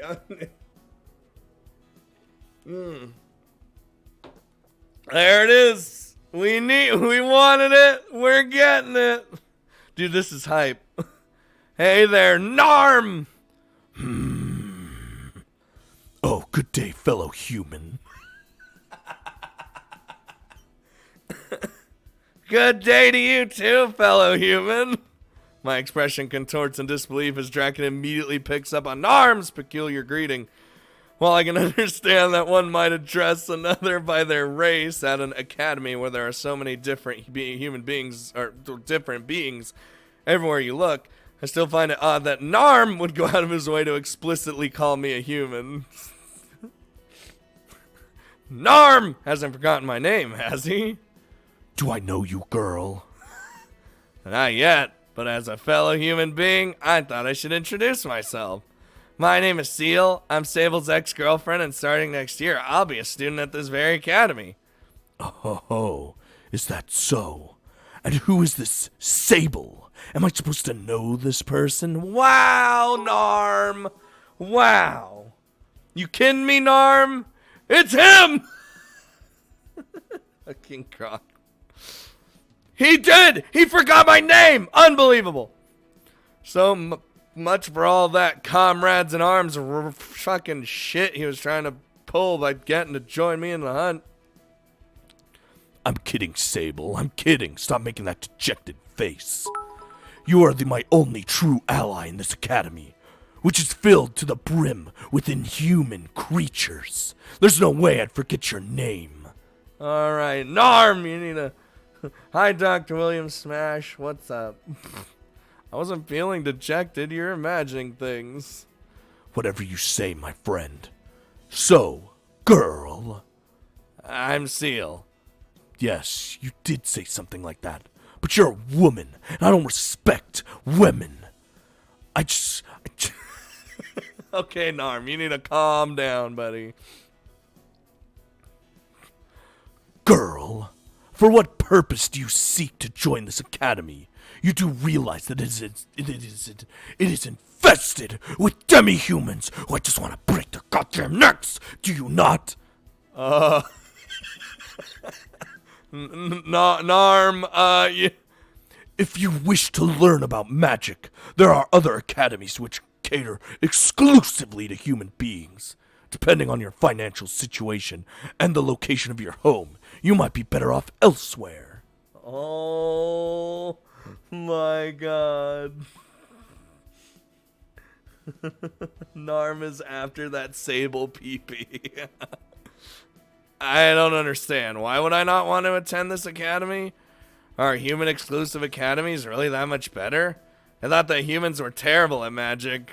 Humans may be not on the same level as certain other species when it comes to the use of magic, but there are things you will learn at such an academy which will never be taught here, like how to shoot a goddamn gun in a goddamn demi-human's face! Oh, you mean like secret techniques which only humans know? Well, yes, there are a few of those, I'm sure. I never paid attention to Narm before, and he reminds me a little of someone I used to know.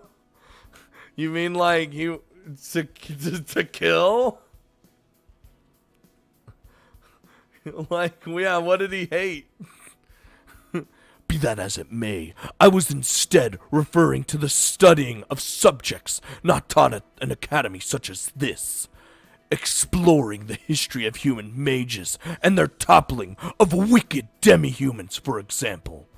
Or the true story behind Bartholomew, the greatest mage who ever lived, and the gift of magic which he bestowed upon the elven race. Oh, did you hear that, Sable? A human was responsible for teaching elves how to use magic. Don't take his word for it, Seal.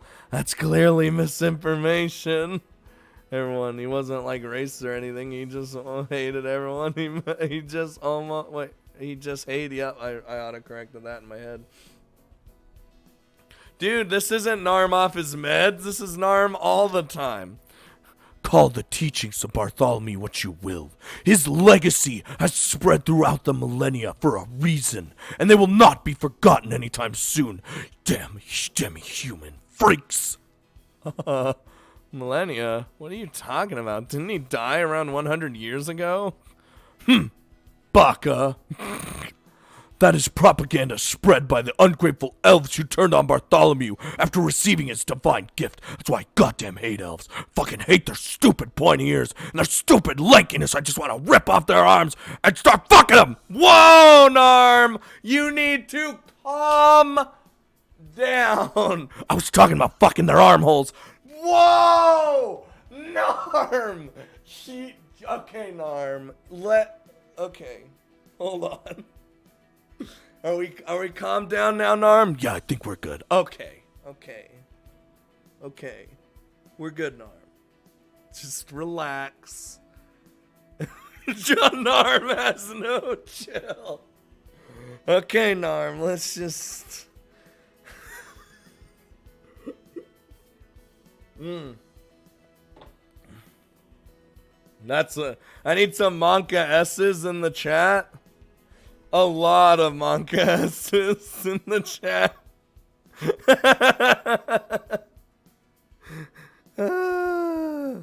Oh my god. Alright.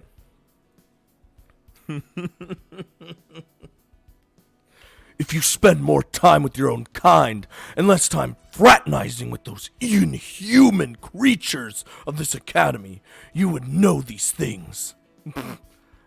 I decide against arguing with Narm any further. Going by what I've heard from LaShaw and the things I've read from her father's book, Bartholomew was an idealistic human who possessed little experience in the arcane arts. What he lacked in magical might, however, he made up for in charisma and understanding.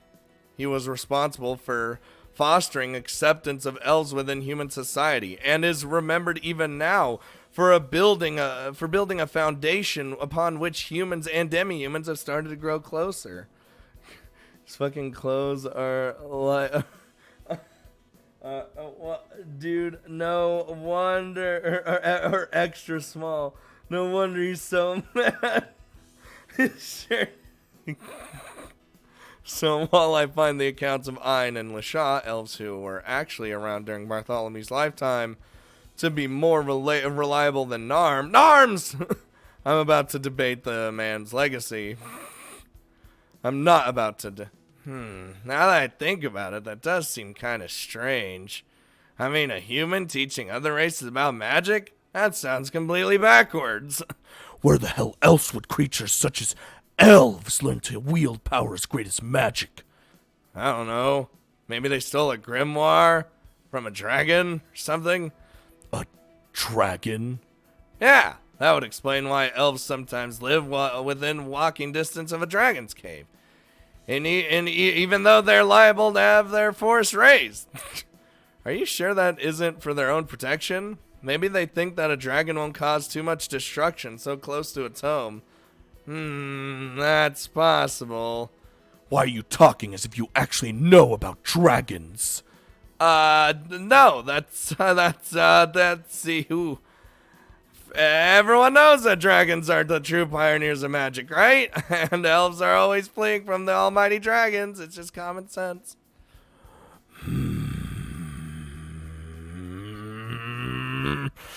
I swear to God, if you're a goddamn inhuman creature, I will rip your face off. And Narm! Shh. Sorry, I didn't take my medication. I know, Narm.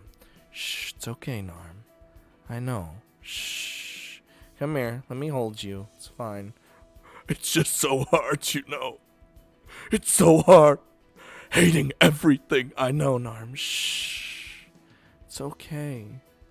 It's okay. I love you, Narm. Don't worry. I'm just holding him. Shh. Are you good, Narm? Yeah, I think I'm good. Okay. We're good. Everyone give a hug to Narm. He needs a good hug right now. He's having a lot of problems. He needs all our support.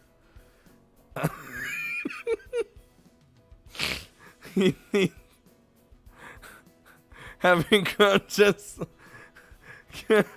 a little bit too careless, Seal fidgets restlessly under the piercing glare of a human with whom she has shared a classroom for several months now. I see what's going on here. You do?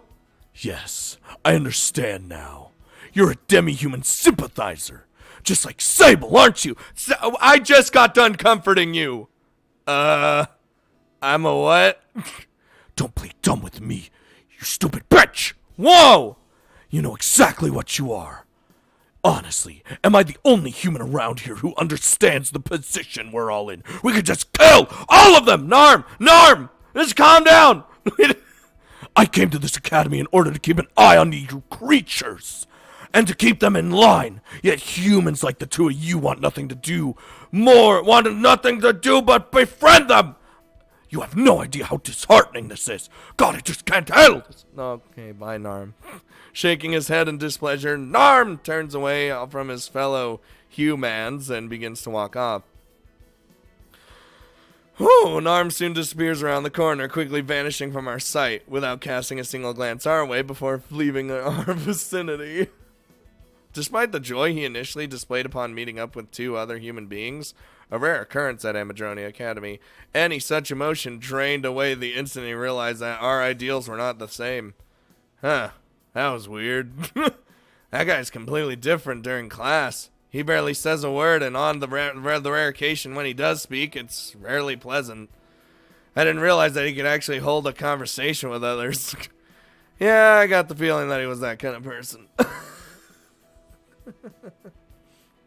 Oh my god.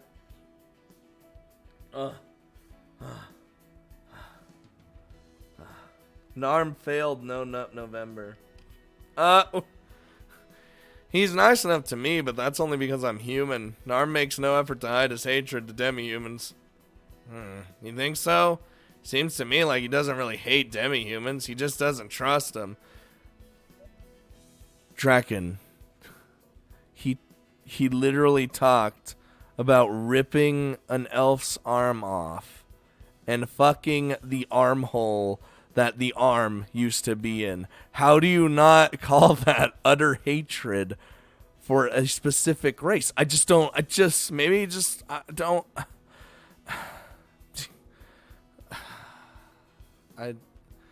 don't.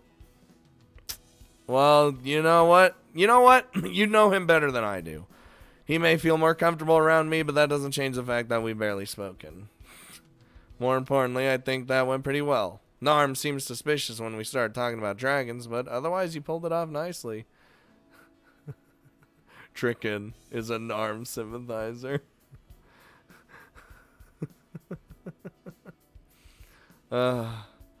You think so too, huh? I didn't want to get ahead of myself, but yeah, I feel the same way. Hell, if I could fool an ordinary human like that, then my human form must be perfect after all. I wouldn't go so far to call Narm a ordinary human. Honestly, I think he's even further from normal than I am. Remember the whole armhole fucking thing? Yeah, that's what happened. Still, you did rather well. If you can converse with other human beings in such a natural manner, you should have no problem infiltrating Amadronia City. Now that's what I've been waiting to hear. Tomorrow morning, first thing, you and me, first train to Amadronia City. I'm with you so far, though I'm rather surprised to hear you suggest that we should catch a train. I didn't come here to study magic, you know. Burp, I learned a lot about human beings over the last few months, including their transportation systems, which we had to teach her about that in our route. You know? So fucking armholes is a thing for Narm. Maybe he just likes that. I don't know. The dragon of 3 months ago is dead! Behold, the one and only Seal the human! Oh, satisfied with Seal's ability to conceal herself, conduct herself around others while taking on human form, I let go of my final reservation. While the idea of letting Draken loose inside a city filled with humans still scares me, I can't deny that her human alter ego shows promise. By the way, we're on Rayaneth's route. Furthermore, Draken seems to have given our outing more thought than she had in the past. What was once a vague notion of let's visit a human city has now become a more coherent plan, with considerations made for both transport and the time such a visit takes. With promises having already been made, and Seal giving me no reason to hesitate once more, I decided to strap myself in and take her on a trip for the likes of which she soon won't forget. Hey, human like me. Oh. By the way, Rayaneth route still, ladies and gentlemen. Oh my god. You know what, guys? I think that's a good breakaway. I think we have a little harem going, sort of. We talked to Rayaneth about doing the diddly, or rather they want to do the diddly with me. Narm fucked elf armholes. Like, we had it all today. Like, we literally had everything today. All the characters showed up. It was great. It was a great time. Narm is literally still insane. But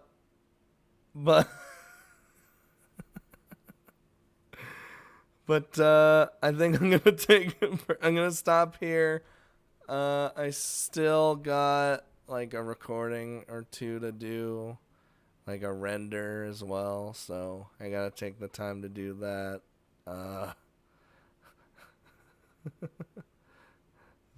LaShaw did not show. She did. She was there. LaShaw showed up for like 5 seconds. Hope you guys enjoyed whatever the fuck we just did.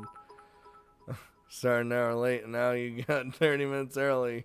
Listen, you know I gotta break it when it's a good time to break. I can't just not break it. Thank you for obligatory Discord link. Someone Discord link for me. What else? Thanks for, following the bits, and even though I want to kill myself whenever you guys give me that stuff because I feel bad about it. And, just for watching and chatting and having fun, because I like looking over and seeing everyone talking. And there's Grokla with the Discord if you want to join, if you're not a part of the Discord yet. It's a random Discord. You talk about a bunch of random shit. We have the body pill of the day. That's a thing we like to do. And I will see you guys next time. Hopefully next Friday I'll be able to actually stream it. Stream Sables again, and then Sunday will be something. Hopefully. If my recording lines up just right. Yeah. Have fun, everybody. We'll see you guys later. Have fun with the rest of your day or night or wherever you are. And we'll see you later.